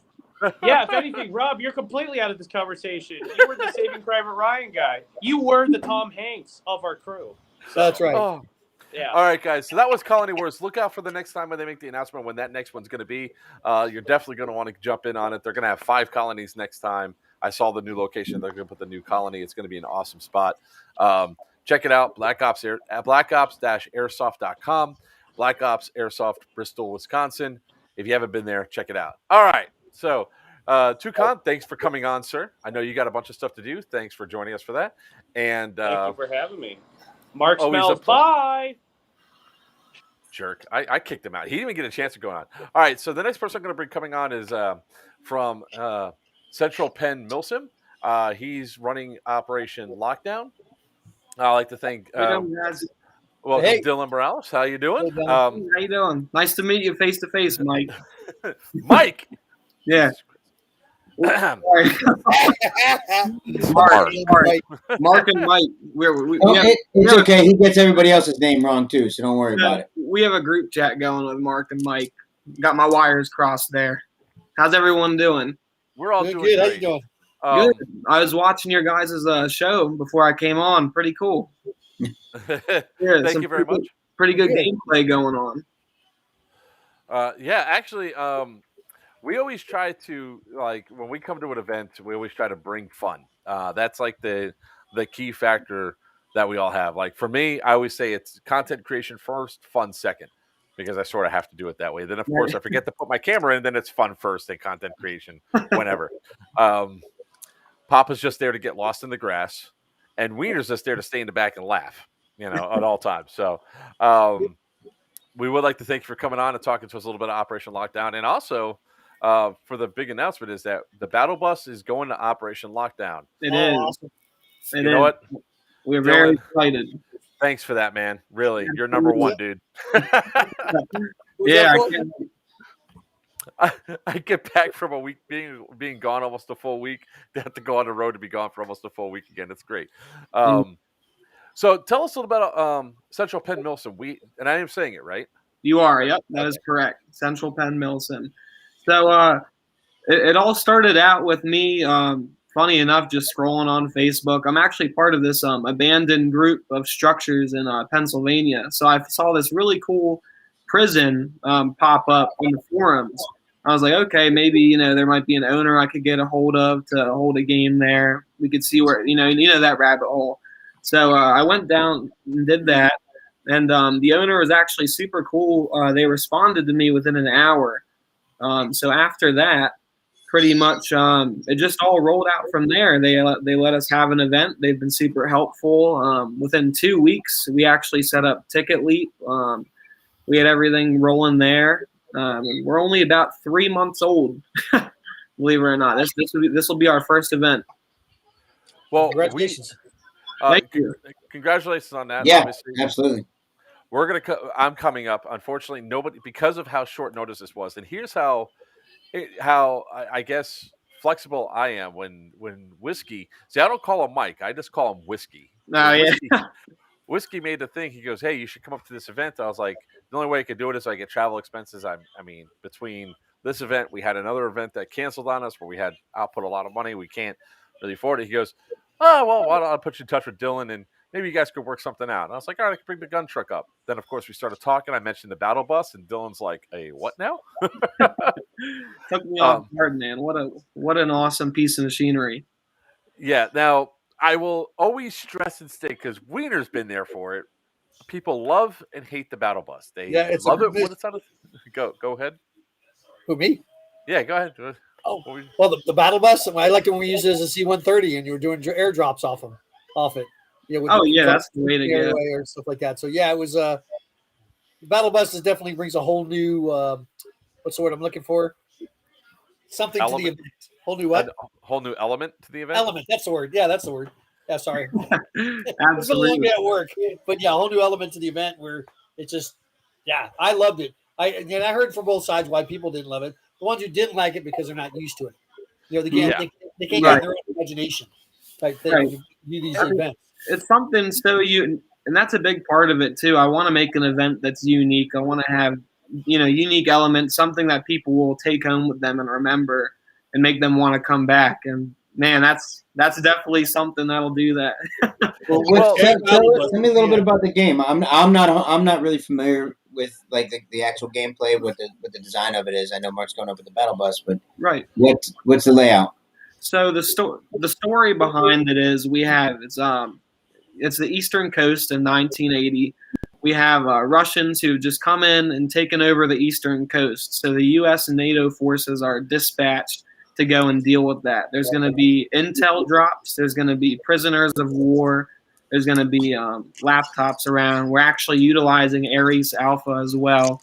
We're going to have objectives that are going to be based through Ares Alpha. We're going to have little QR codes actually on each objective. So each squad leader is required to utilize Ares Alpha.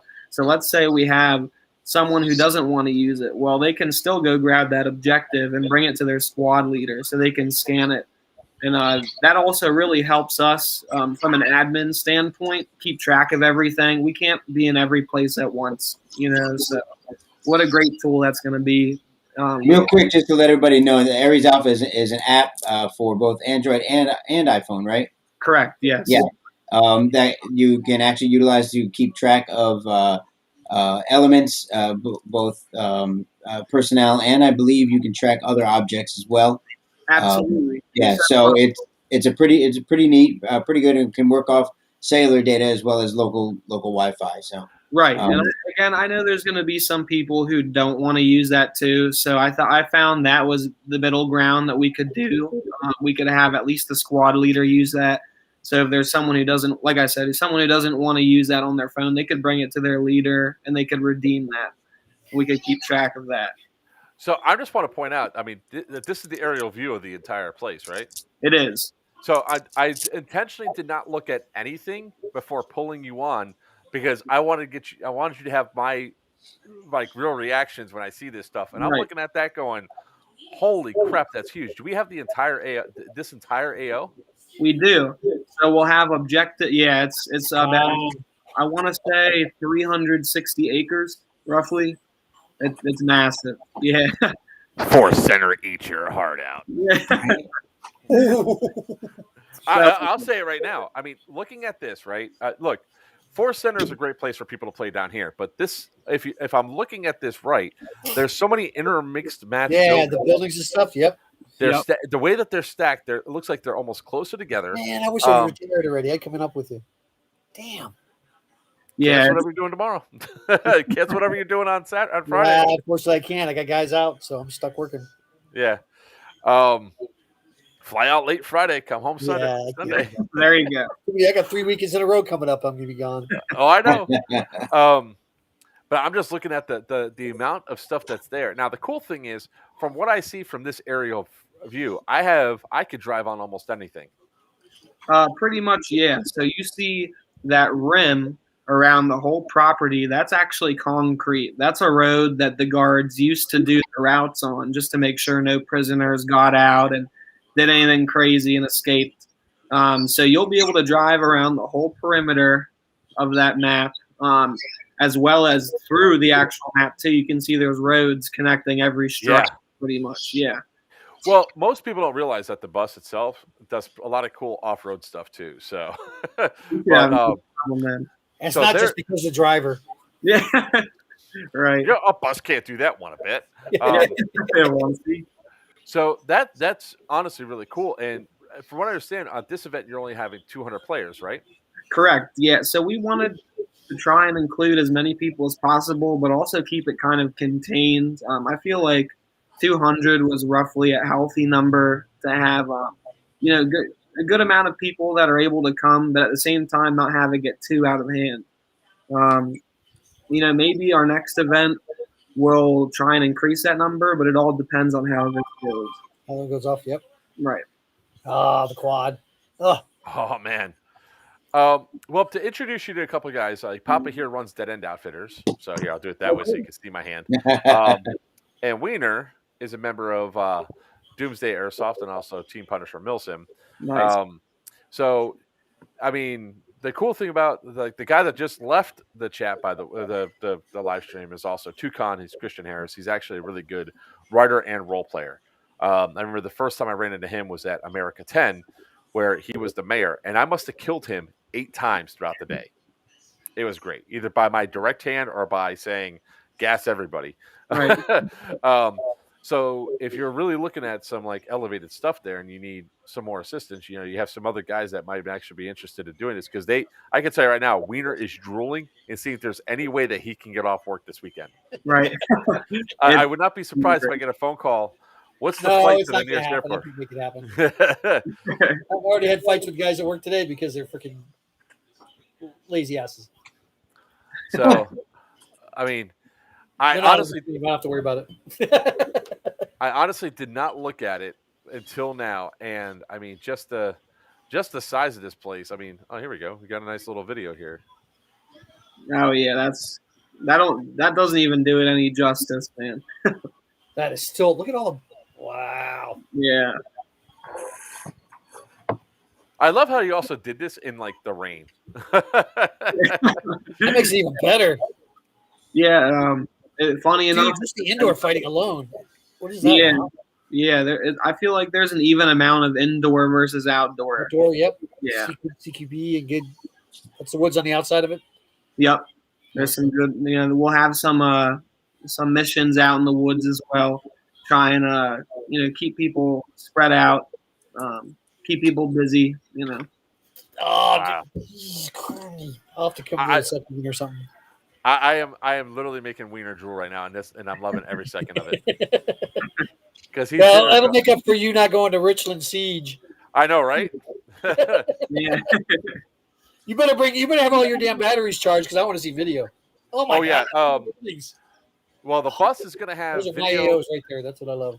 The bus is going to have video on the outside for sure. I mean, I'm gonna get the Hero 7s out. I'm gonna strap it to the hood. I'm gonna put it on a battery, and I'm gonna wedge it onto where it doesn't move. So that way, everywhere the bus goes, you guys can see some great action and all that. But I mean, I need to be retired already and have an RV so I can just go. God. But I mean, I know people, if you're in the area and don't go to this event or get your tickets, you're dumb. Well, it's already sold out. Oh, dang. Yeah, we actually, I wasn't expecting it at all. I think about 2 months in, we sold out. Well, the cool part is it seems pretty level, so you're not climbing up mountains and hills and all that stuff. Yeah, not too many inclines. Right, and it's got the building, it's got the outdoors, it's got, oh my God. Yeah, it's awesome. So we do have a second event. We'll talk about lockdown this time. We do have a separate event happening on November 13th. I'll just throw that out there now for anyone who couldn't make it to this one. We can do it there. Yeah. Right there. Yeah. The only downside is that, well, I guess we'll wait. Put a 360 on it, Joker. You know what? Honestly, well, up for I will not be able to put a 360 on it this time. It's too soon. I don't have a 360 camera. I will not be able to get one right now. But I'm sort of pissed off that and I'm not pissed at Dylan. Dylan, I'll tell you the truth. I'm pissed off at myself for not finding this, like, say, a month or 2 months ago, so I could actually rig all the cameras, all 8 of those cameras I have for the security system on the bus and point it out. Yep. So that way I could record all aspects when I'm driving around. because that would also be kind of cool because it's all high def. It's also low vis. So when we go to when the gameplay goes, are you going to be having evos? Are you doing nonstop? How's that going to work? So we have basically it's going to be nonstop. Other than we have a lunch break and we have a dinner break. It's an hour long for each. People are encouraged, to pack and eat on the field if they can, just because it's so hard to corral people back. I find after they eat, but we're going to have an hour break. So. All right, and then the event goes till Sunday, right? No. So it actually, no, it doesn't. So it starts at 9 a.m. and then it ends at 11 p.m. Originally, we were thinking 24-hour op. I wanted to try and keep it simple for our first. Like a test run. Yeah. You see these two guys shaking their heads, like nodding their heads up and down. They know exactly what you're saying. Keep it as a one-day op. Yep. Keep it simple because that way. Yep. If people start getting salty because they're getting their teeth kicked in or whatever, I will. Perfect number for having the first event there too. I mean, we've done the hospital events with TCA, a bone strike at the big hospital and stuff like that. So they do the numbers a little bit smaller, but it gets everybody a chance to get around and not get killed off right away so fast. Right. So, but it'll be good. It'll be a good event. It's gonna be that AO is awesome. That AO is awesome. Thank you very much. Yeah, I was very fortunate. They're actually a week ago. They were just running ghost tours through there. Oh wow! Yeah. Now they can run ghost tours and trip over BBs. Yeah, right. Right. You'll hear some rattling in the distance. Yeah. There are people like, what the hell is all this? There's someone leftover high cap. Can you guys imagine Teeny going on that field at night? No. Sorry, not Teeny. Tiny. Sorry, Tiny. I don't know. I know what you meant. Where the I wasn't going to correct you. come from? I wanted you to just keep going. Just let it go. I wasn't going to say nothing. Yeah, I let it go. I know. I'll tell you right now what it is. It's sleep deprivation and running around nonstop today. And you got to leave tomorrow too again. Mm-hmm. And I'm not even packed yet. I mean, your wife was letting you go. She didn't have a choice. I like how he whispered that. Yes, so brave he was to. Yeah. She didn't have a choice. I was going whether she liked it or not. What do you think of them apples? Right. As he shuts his door and sends it away from the door. I realized I just left the car on for the last time. I'll be right back. For what? Last 2 hours he left the car on? He's running outside to apologize to us. It's a character I'm playing right now. I'm just doing it for the show. Listen, babe, please, please. I'm sorry. Yeah. Yep. That's exactly what I'm doing. I'm gonna have to rig a pack that I can just throw my stuff and all my stuff together in a bag and fly up type of thing. I got to figure out how to just condense everything down. Buy BBs when I get up there, buy air when I get up there. Well, we will have MK Air. You guys might have not heard of them. MK Airsoft. They'll be there vending BBs, guns, pyro. They'll have a battery recharge station. They'll have an HPA fill station up there. Big thing, HPA. Yep. You can't go anyhow. I have your gun.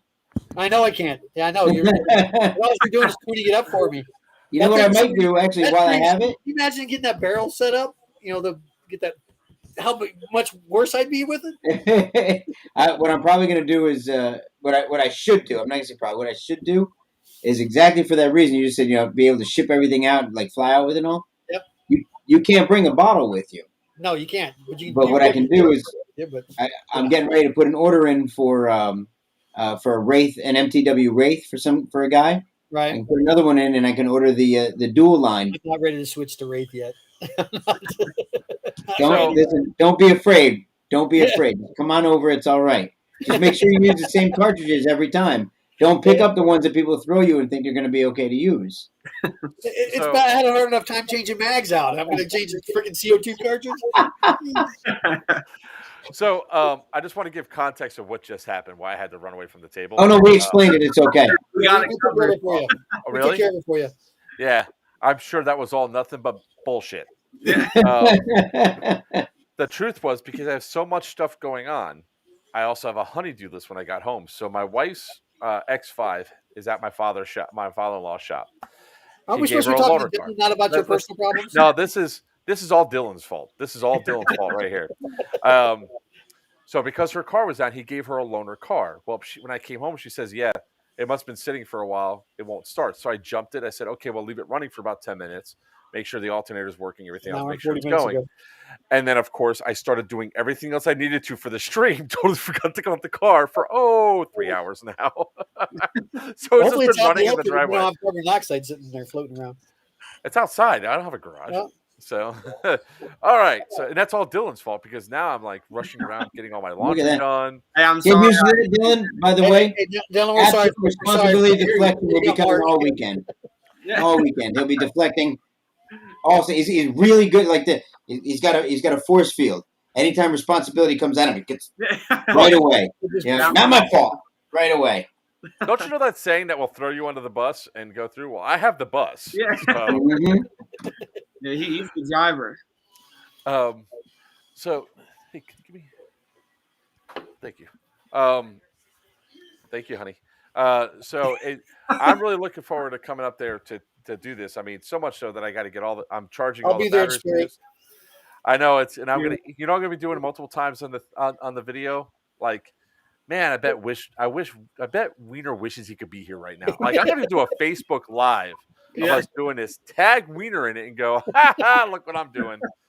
Because he busts my balls for right. But see, at least this isn't going to be a one and done. Looks like he's going to have several other events there where you'll never get to go to Richland Siege.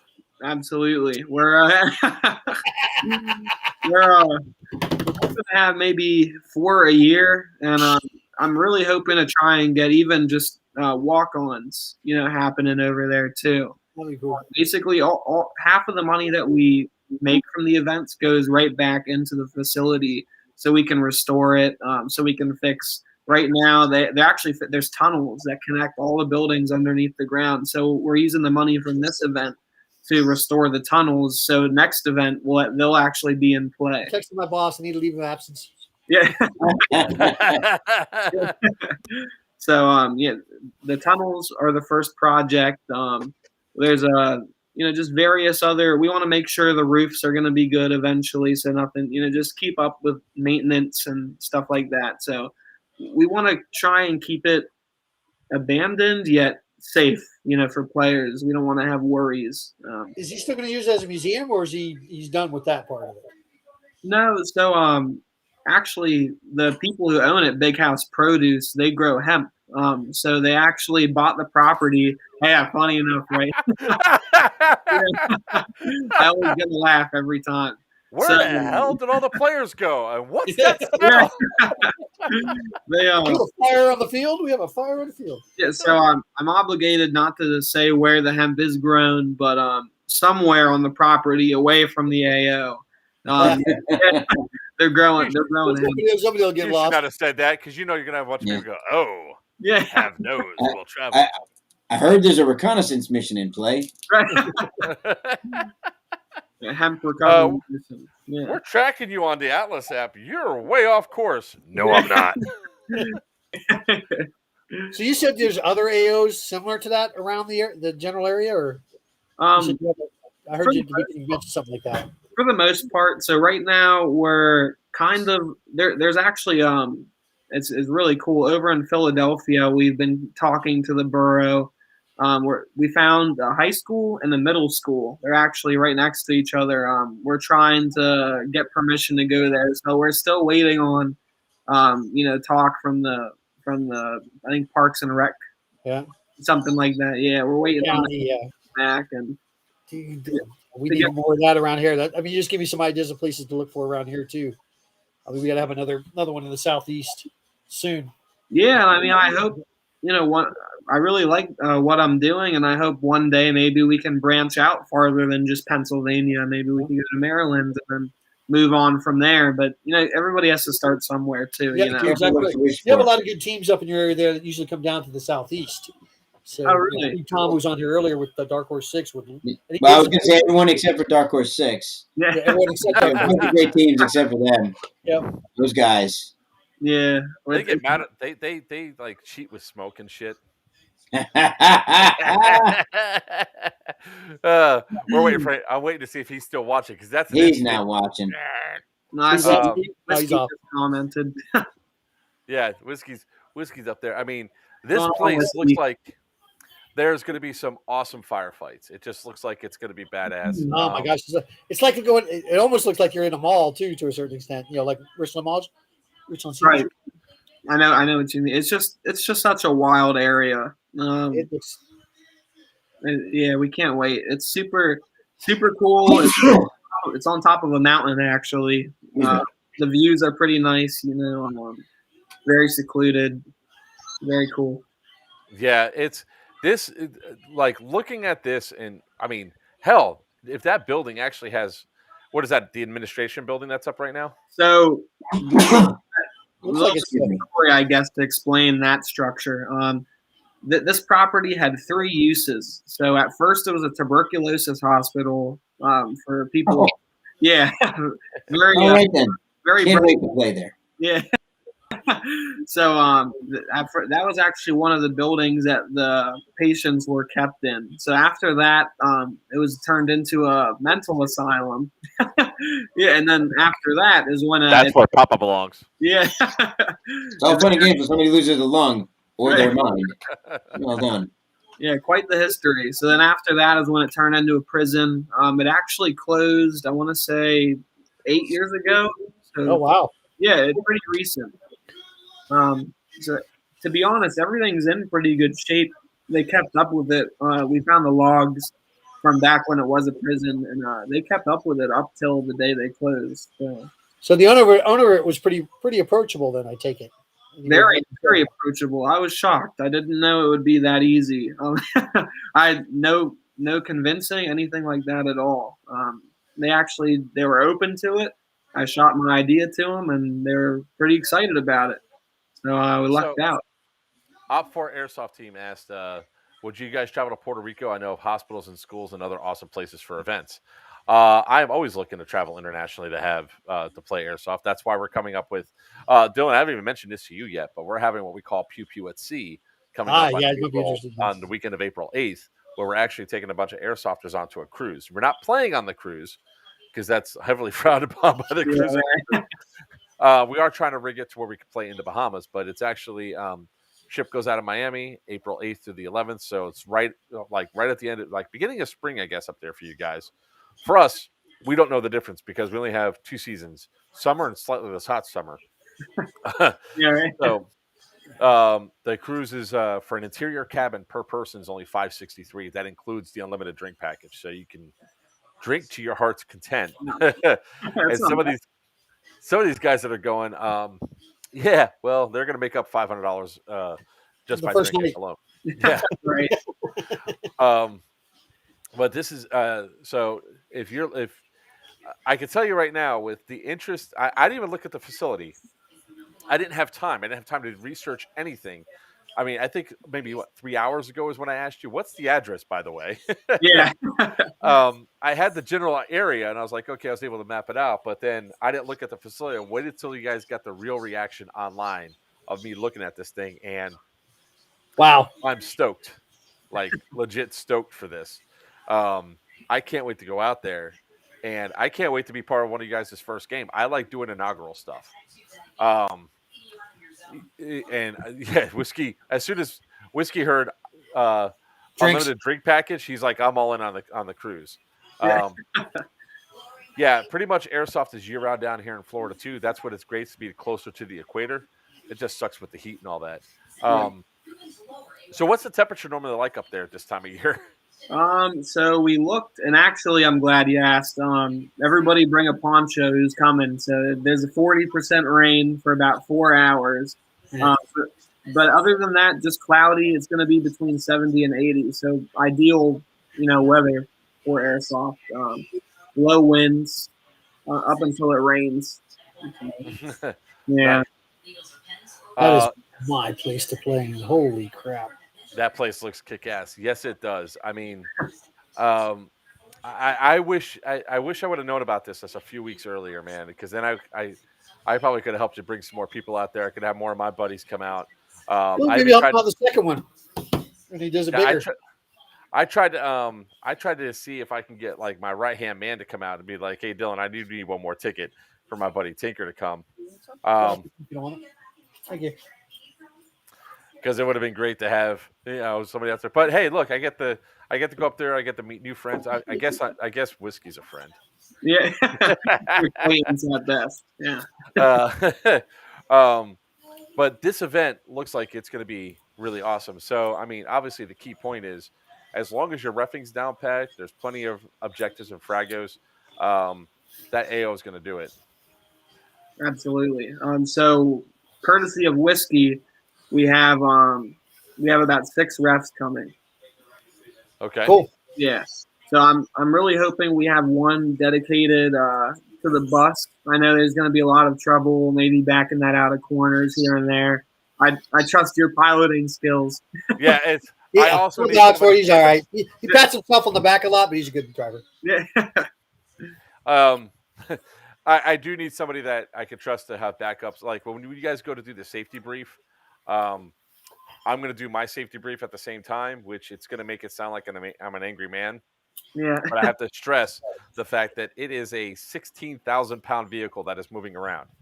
And if people are standing up inside of it and I have to slam on my brakes because somebody gets up and walks in front of it, everybody could go flying inside.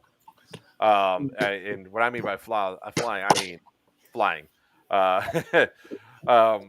So there's cool stuff like that. So when it comes down to rules of taking it out, we discussed this earlier. 4 tag grenades takes it out, and we'll have a standard respawn spot for the bus, or 2 tag kits do it. Now, I'm going to emphasize this during the safety brief.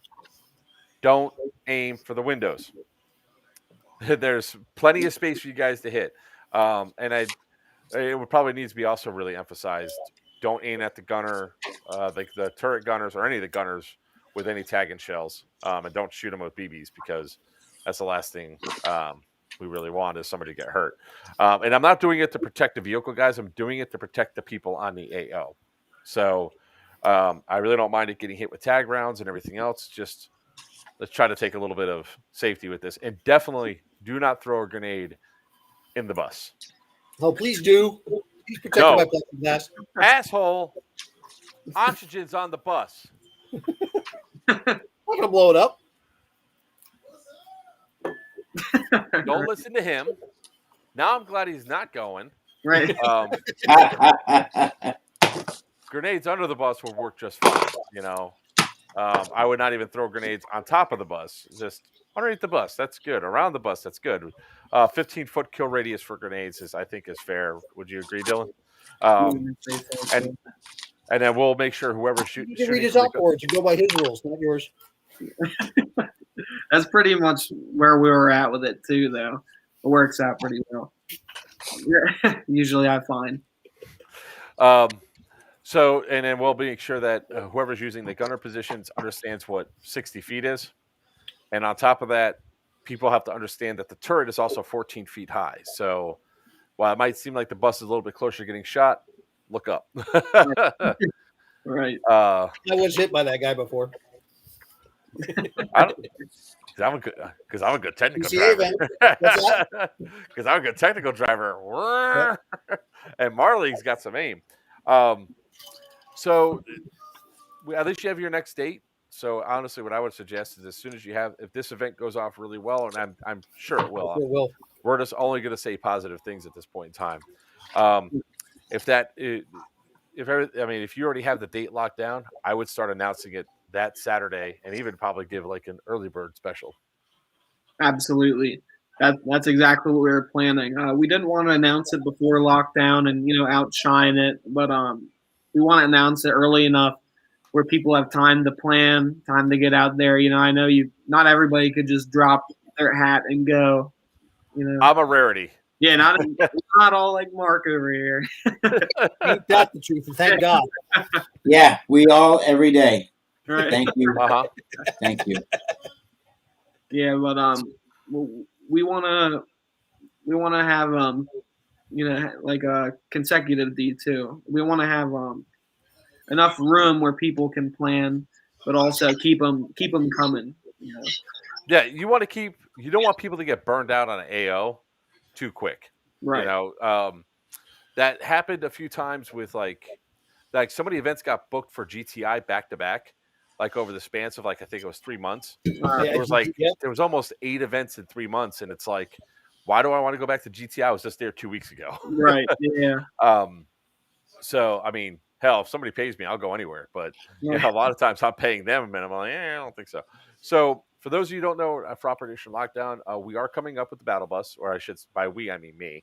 I will be bringing stuff up to sell. I will have patches. I will actually have battle bus patches. So Rose the battle bus, the patch will be there. We're also going to be showing off some of the guns from Dead End Outfitters. We're going to have the Spectre gun there. So if you guys haven't seen this gun in action, come by the booth and check it out. It really is awesome with what he does. We're not going to go over the specs on it right now because we'll be here for an hour as Papa explains them all. We'll also have the Indestructible 3. And Whiskey has some D-Hop barrels, which I'll be adequately able to explain how they work so they can sell. About time, jeez. I also have my box of Joker's useless gear. It's useless to me, but valuable to everybody else. So come check that out. And we'll also be bringing up some of the games from Screech Dragon Studios. So we'll have a lot of cool stuff out there. Plus, we're going to be raffling off, what is it, the CM16? The SRS. The SRS? Okay. Yeah, I actually have to go back to Fort Myers tomorrow to get it. Yes, if I'm not spending enough hours on the road. But Dylan, if you want to stick on with us, we're going to move on to the next topic, which is the great gun bag controversy.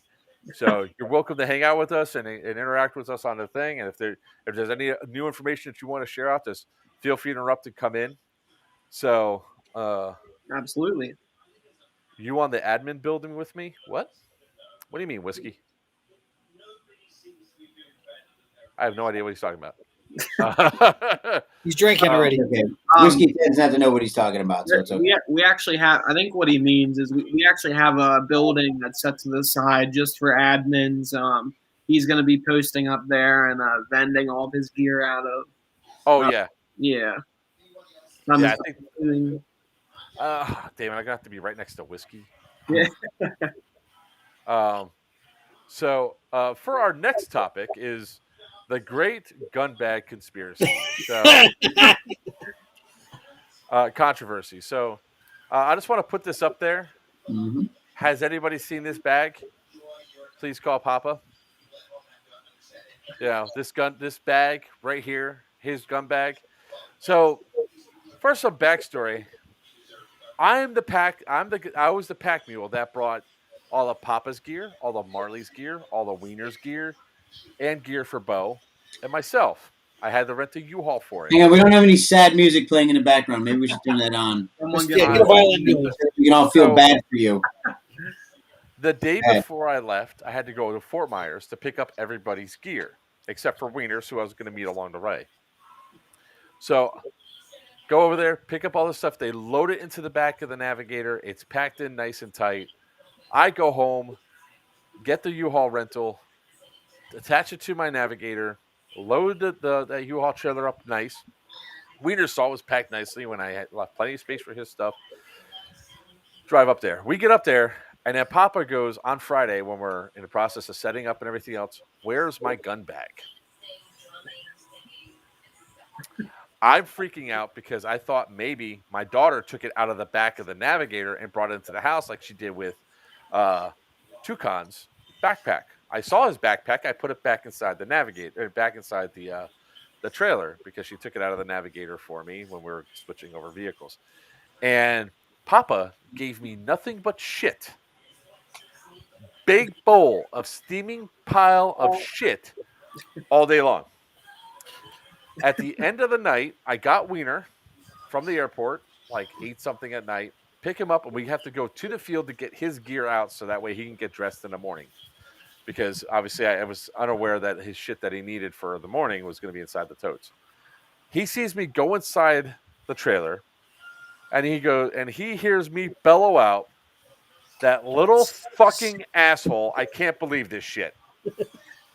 Because I had to go back and get Papa's gun, his backup to his backup to his backup gun that he was not happy to have to use, but he had to program and get it ready for the event I go inside, and I know which gun bag that was. It was a small flat gun bag.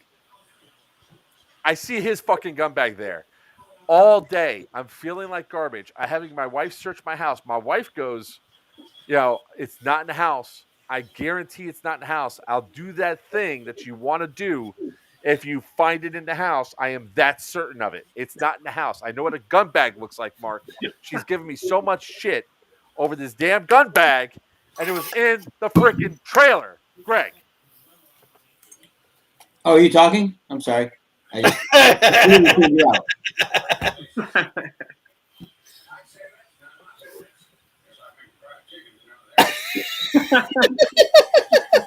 Well, you want me to say something?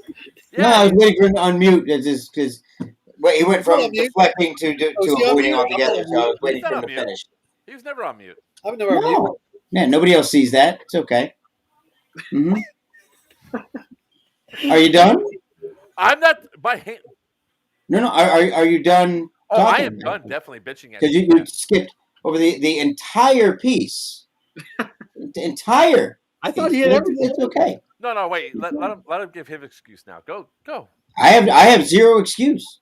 I have none whatsoever. You and I unpacked the trailer.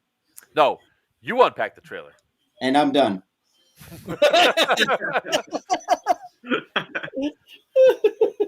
Allow me. Hang on. I'll do it for me. Oh, he muted himself? He muted himself. He's going to sit there and be quiet because he doesn't want to give the apology. I'm sorry, I'm yelling at you, Mark. I will never apologize for yelling at you because most of the time you'll do something that you deserve anyway. So at some point in the future, you'll do it. But I won't apologize this time either. First of all, I didn't yell at you. At no point did I yell at you. Never. Hold on. Never did I yell at you. Everybody that's watching, when your dad goes, I'm not disappointed. No, I never yelled at you. I'm not mad. No, actually, what you did said, you go, where the fuck's my gun bag? Yeah, I absolutely did. And that was, when you said it, you looked dead at me, and I was like, everything's in there. And I go, I looked at you. How could I have looked at you and you know I was looking at you if you weren't helping me unload the trailer? I was over by the table setting. Are you telling me that you didn't help me unload the trailer? Is that what you're saying? I did actually. Are you saying you didn't help me unload the trailer? I took. Are you saying you didn't help me unload the trailer? It's an easy question. Yes or no? Did you help me unload the trailer? I helped you. Yes or no? Did you help me unload? 2 boxes. Fill right here. Check yes or no. Did you help me unload the trailer? That is one word. And you're I have a liar. to say no, because you know what? Did I did I help him unload the entire trailer? No. Yes, you did. I as far in my arms went, because I don't have T-Rex arms. I grabbed. You didn't even pull anything out of the trailer, you big fucking liar. Wrong. I handed you everything. You son of a bitch.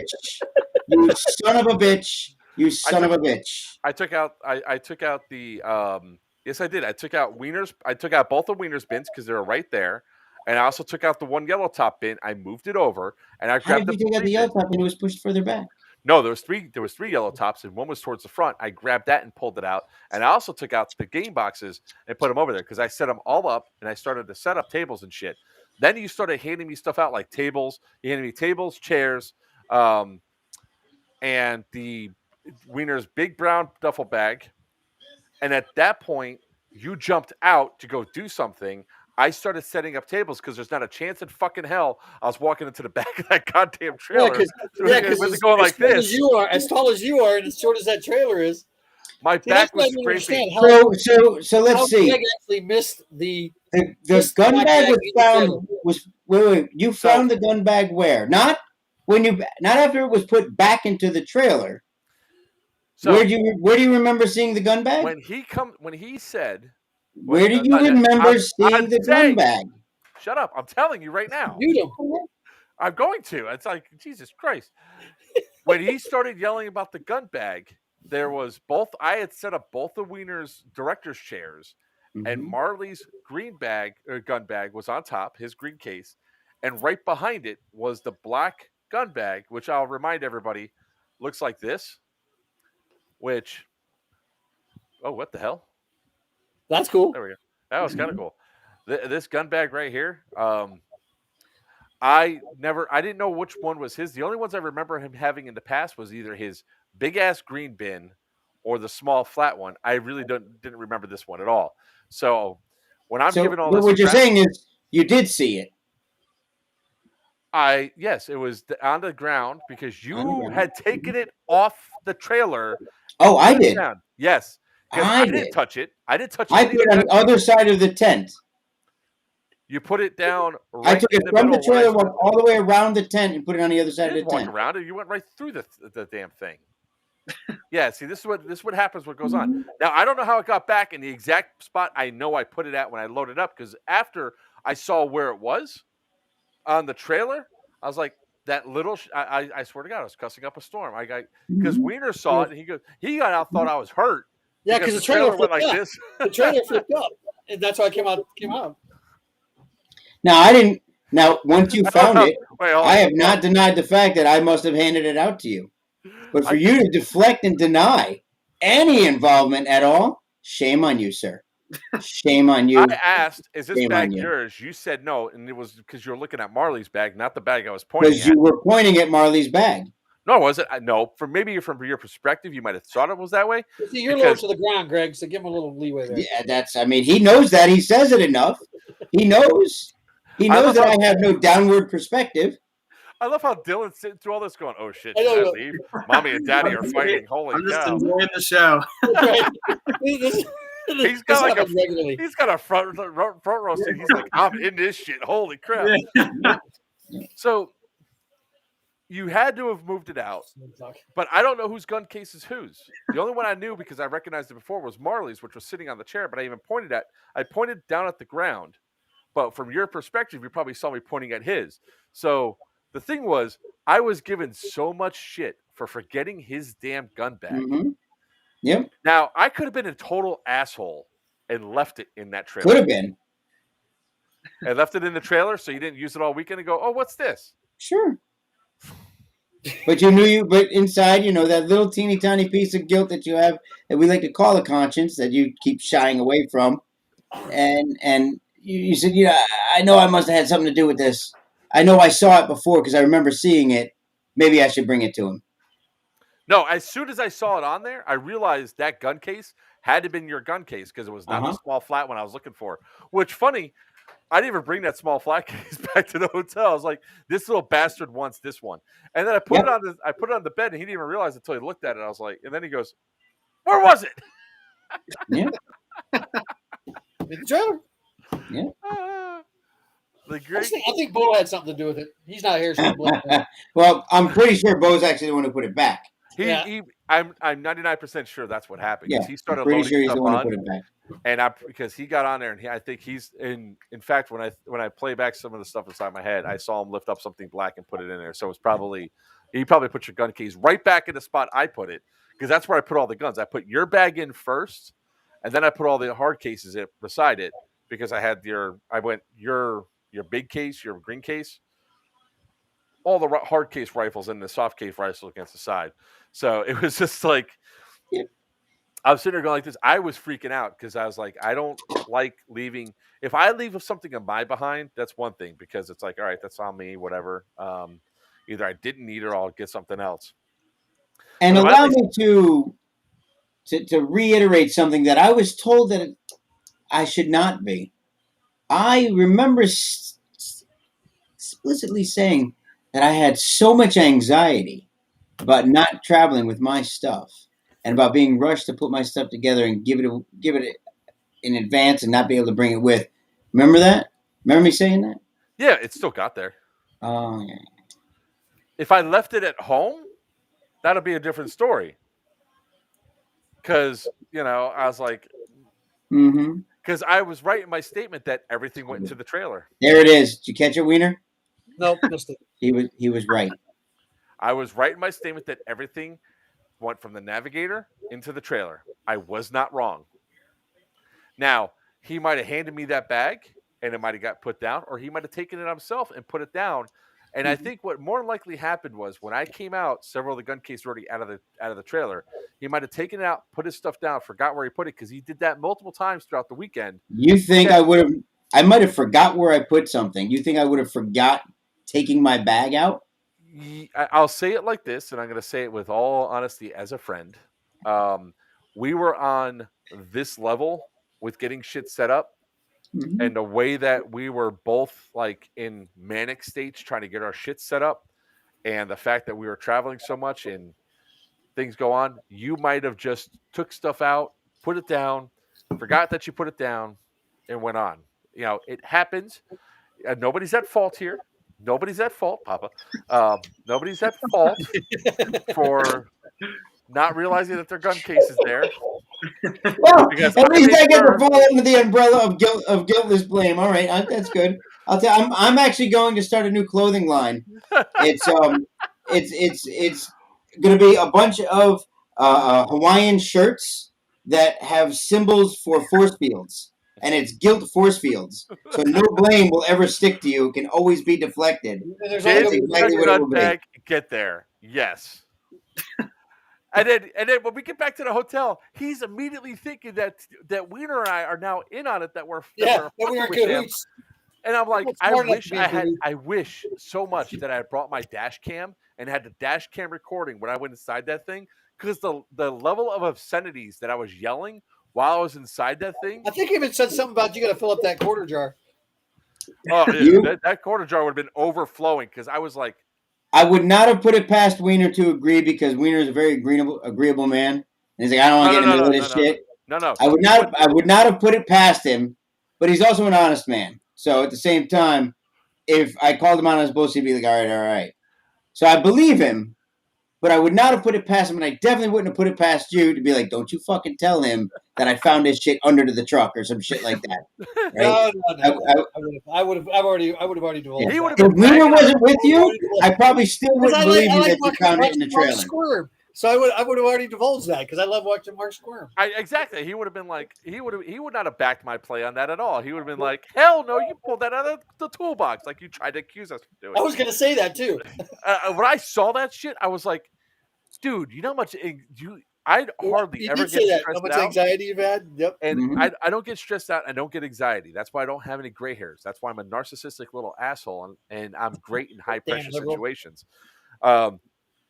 But the fact that your gun bag was not inside of the damn trailer when you were in there, and you didn't know where it was. And here's the thing where I fucked up on, right? I didn't pick up every bag. Is this your bag? Is this your bag? Is this your bag? Like I should have done, because I thought that you're an adult that likes to rag on everybody else for opening your goddamn eyes and everything. Look around. And the fact that you didn't do that, I trusted you 100. That's how much I trusted you. I didn't go back over your work to say, hey, is this there? So, I mean, this is serious. I mean, I trusted you that much. Anybody else, I would have been like, what the fuck? I would have lifted every little thing up, even a fucking chair bag. I would have like, is this your bag? Because I was like so certain I got every single thing. What the hell are you doing? No, keep talking. I'm holding a mirror up to you so you know you're talking to yourself there. Oh, whatever. You can piss off with that. I was like, I had so much anxiety and I was so amped. And I don't know if you saw it or not, but I called my wife like 8 times. And she's like, I love you. You call me again about that fucking bag, I'm going to castrate you with a rustic spoon. I was like, alrighty then. Then I started calling my daughter. Angie, did you touch a black duffel bag? Oh, what? Yeah, well, that went nowhere. So that was the great gun bag controversy, you guys. It's going to go on forever. This is something that we're going to talk about, whatever. And I'm going to put these flyers up everywhere I go now. Have you seen this bag? Please call Papa. And you notice it was actually the number for the shop, too. I saw that. Yeah, it's a little bit of a promo. Yep. I kind of figured that's what that was. I was like, oh my God, man, what the hell? And I love how it has an e-bike thing on it, that you haven't found some way to cover up the e-bike thing on it yet. It was my son's bag. It doesn't matter if it's your son's bag or not. That's how I know I would not have would have recognized having picked it up and put it somewhere.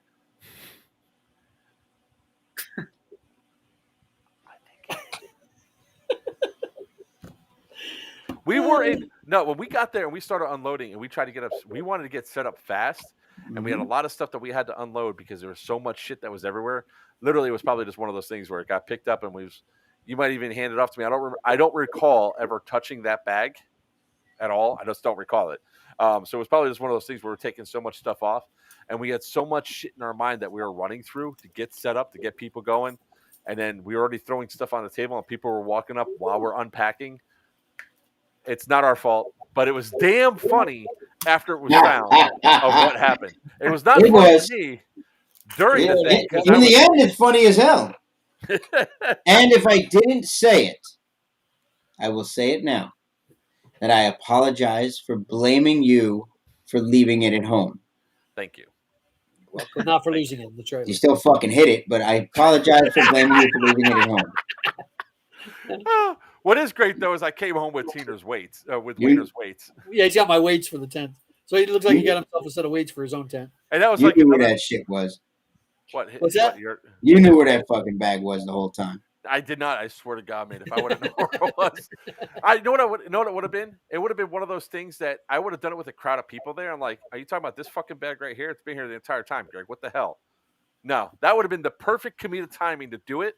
Right when we had that big group that has come up 3 times while you're ragging on me, when PJ was there and all those other guys that bought like hundreds of dollars worth of shit, I would have turned around and been like, by the way, wait, what's if this it right wasn't here, so fucking funny, if it wasn't so funny in the way I was tearing you apart, the not to pat myself on the back, but the comedic timing for every single jab was truly wonderful. At every chance I had, it was really funny. Yeah. By the way, this he's out of the hospital now. Right? Oh, that's good. Chez is out of the hospital. He's he was in the hospital for COVID. Dylan will never be on the show again. Dylan was free to leave anytime he wanted. Okay, he stuck around. I'm enjoying myself. I was almost hoping Dylan would come out with like a one-liner like Ashley would do. Yeah, like she sits there quiet, and all of a sudden she gets these nice little zinger one-liners. Zingers, like, what? No, yeah, Chez was in the hospital with COVID, and luckily it only got to the point of pneumonia. Or I'm sorry. Hey, Greg, have you ever heard of HIPAA violations, asshole? You're just putting this guy's stuff out there. Shut up.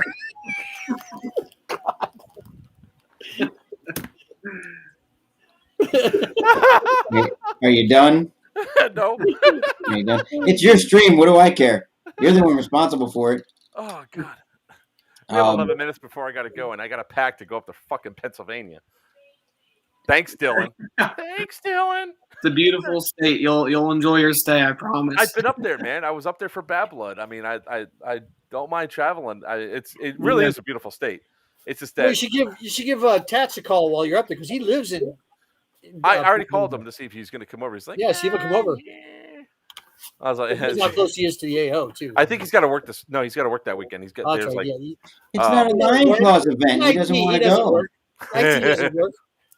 Yeah, it's definitely a rough drive, man. What, 14 hours? With the bus, it's going to be more like 17. Ah, geez. Yeah, that's a whole day. More than that for the driver for that bus. It's it's like these guys know. You don't know yet, but when I was doing a convention circuit for board games and all that, I'm used to driving and all that. That's not the problem. Both Wiener and Papa are going to hate me about halfway into my drive though when I start calling them up and like, "Hi, Papa." What do you want? He doesn't. He puts me right to voicemail. Usually I'm working. He calls me while I'm busy working.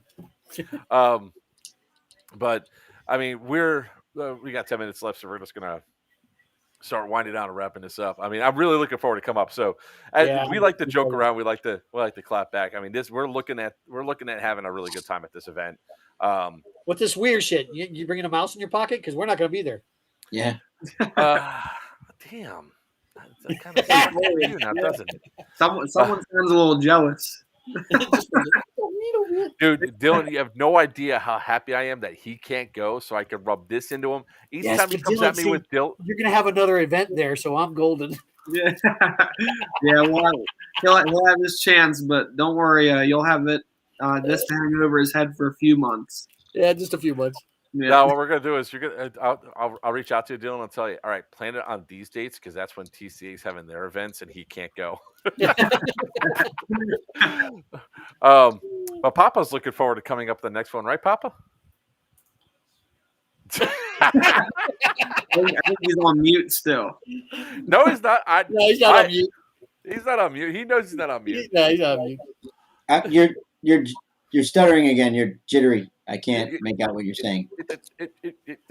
La la la la la la la la la. Well, I wish it wasn't. Nah. What you mean to tell me you wouldn't go to that event? I love putting him on blast like this. Yeah, you, Papa. No. I struggle going to events down the street. What are you talking about? The AO looked phenomenal. Let me finish cloning myself first, and then I'll go ahead and shoot right on out. No worries. Yeah, no. I'll go for you. Yeah, I got nothing else going on. Absolutely not. I got to worry about when we can start when I come up with a place for our next event. It can't be November 13th. I know that. It could be November 13th. I wouldn't do that. Well, I mean, Papa's probably going to have an announcement here within the next couple of weeks about an event coming up, North versus South 3, right? Or event not coming up, one or the other, yeah. Yeah, well, you don't have to be so pessimistic. In collaboration, but not yet. Yeah. Oh. Yes. So, just to throw it out there, guys, keep your eyes open. We got a couple of things on the way up. We got some collaborative events coming up from multiple field runners and team owners. That's going to be coming up. Been working with a couple of them, including Danny from BTA and others, possibly others very, very close to us. Close to your heart. And we got that. We also definitely have North versus South 3 coming up. We ran into possibly a little bit of a snag on date and location, but that's okay. We've always come through it. So yeah, we got a lot ahead in the future. We're not going to let anybody down. We're going to take care of it. So it really is going to be. It's now that it looks like that the future for airsoft is looking really good. I mean, this is a brand new event company coming up. So for all you guys going out there and you're expecting some fantastical thing, I'm sure Dylan and his team is going to do great. Whiskey's going to be there with his guys, but people understand that if it's the first time at an AO, first time event, and all that, let's not be dicks. Let's not have with open minds. Open minds. Yeah. Right. Well, I'm not expecting it to be perfect. I know there's going to be a bump or two. Even companies like Milsim West, they have bumps here and there. But we're going to try our best to contain them and think of as many bumps we can before they actually happen. We've had practice games on the AO. We've tried to rule things out that worked, things that didn't work. And we're again on the 26th and the 27th.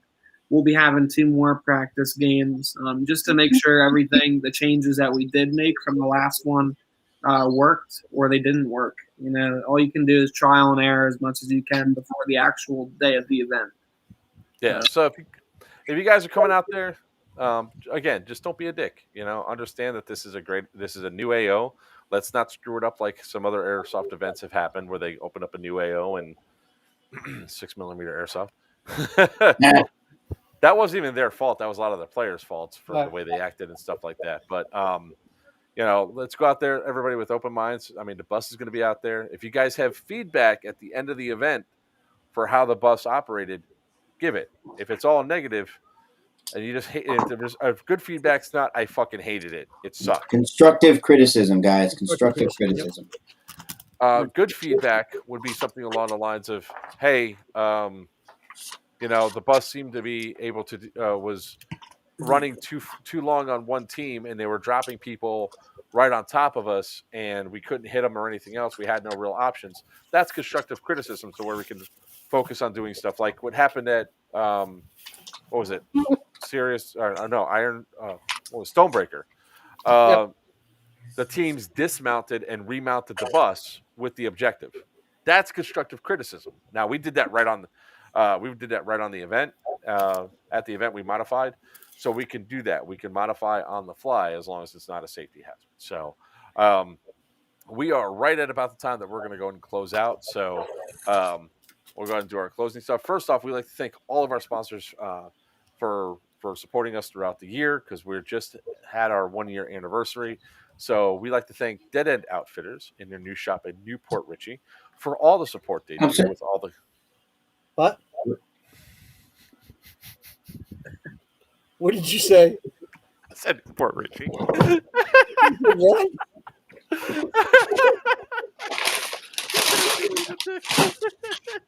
What did you say? All right, come on, I'll do it right this time. Don't sulk off. We can't end the stream till you come back, because I got to actually do it right. Whatever it was, he had a nerve. He's like, you see this? You see this? You ain't getting it back. Is that your pen? That's the Indio rifle.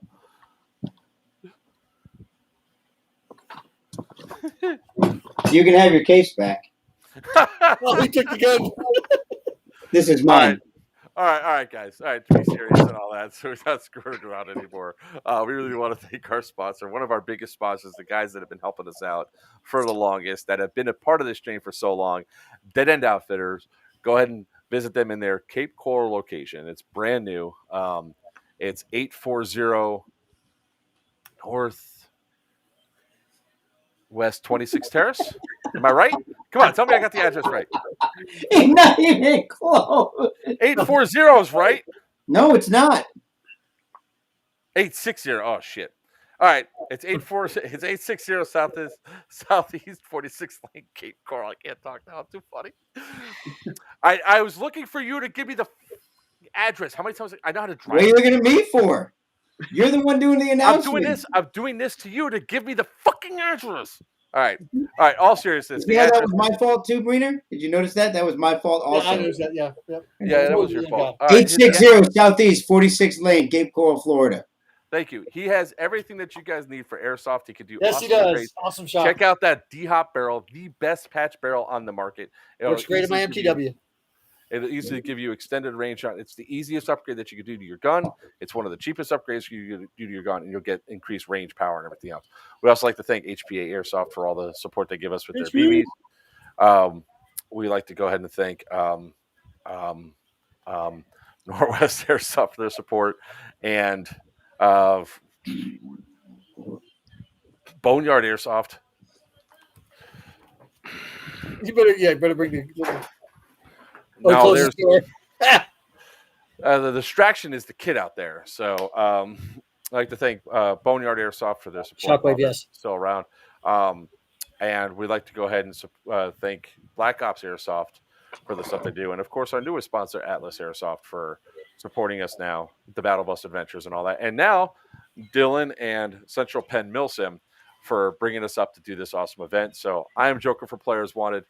With me is Papa from Dead End Outfitters. And of course, if you guys are really looking for it, you're out of state, go to deadendoutfitters.net to get all the stuff that you actually need for your guns. I cannot stress that highly enough. Papa, deadendoutfitters.net. Deadendoutfitters.net. You know, if it was a .com, it's so much better because it'd be like JeffDunham.com. There it is. .com.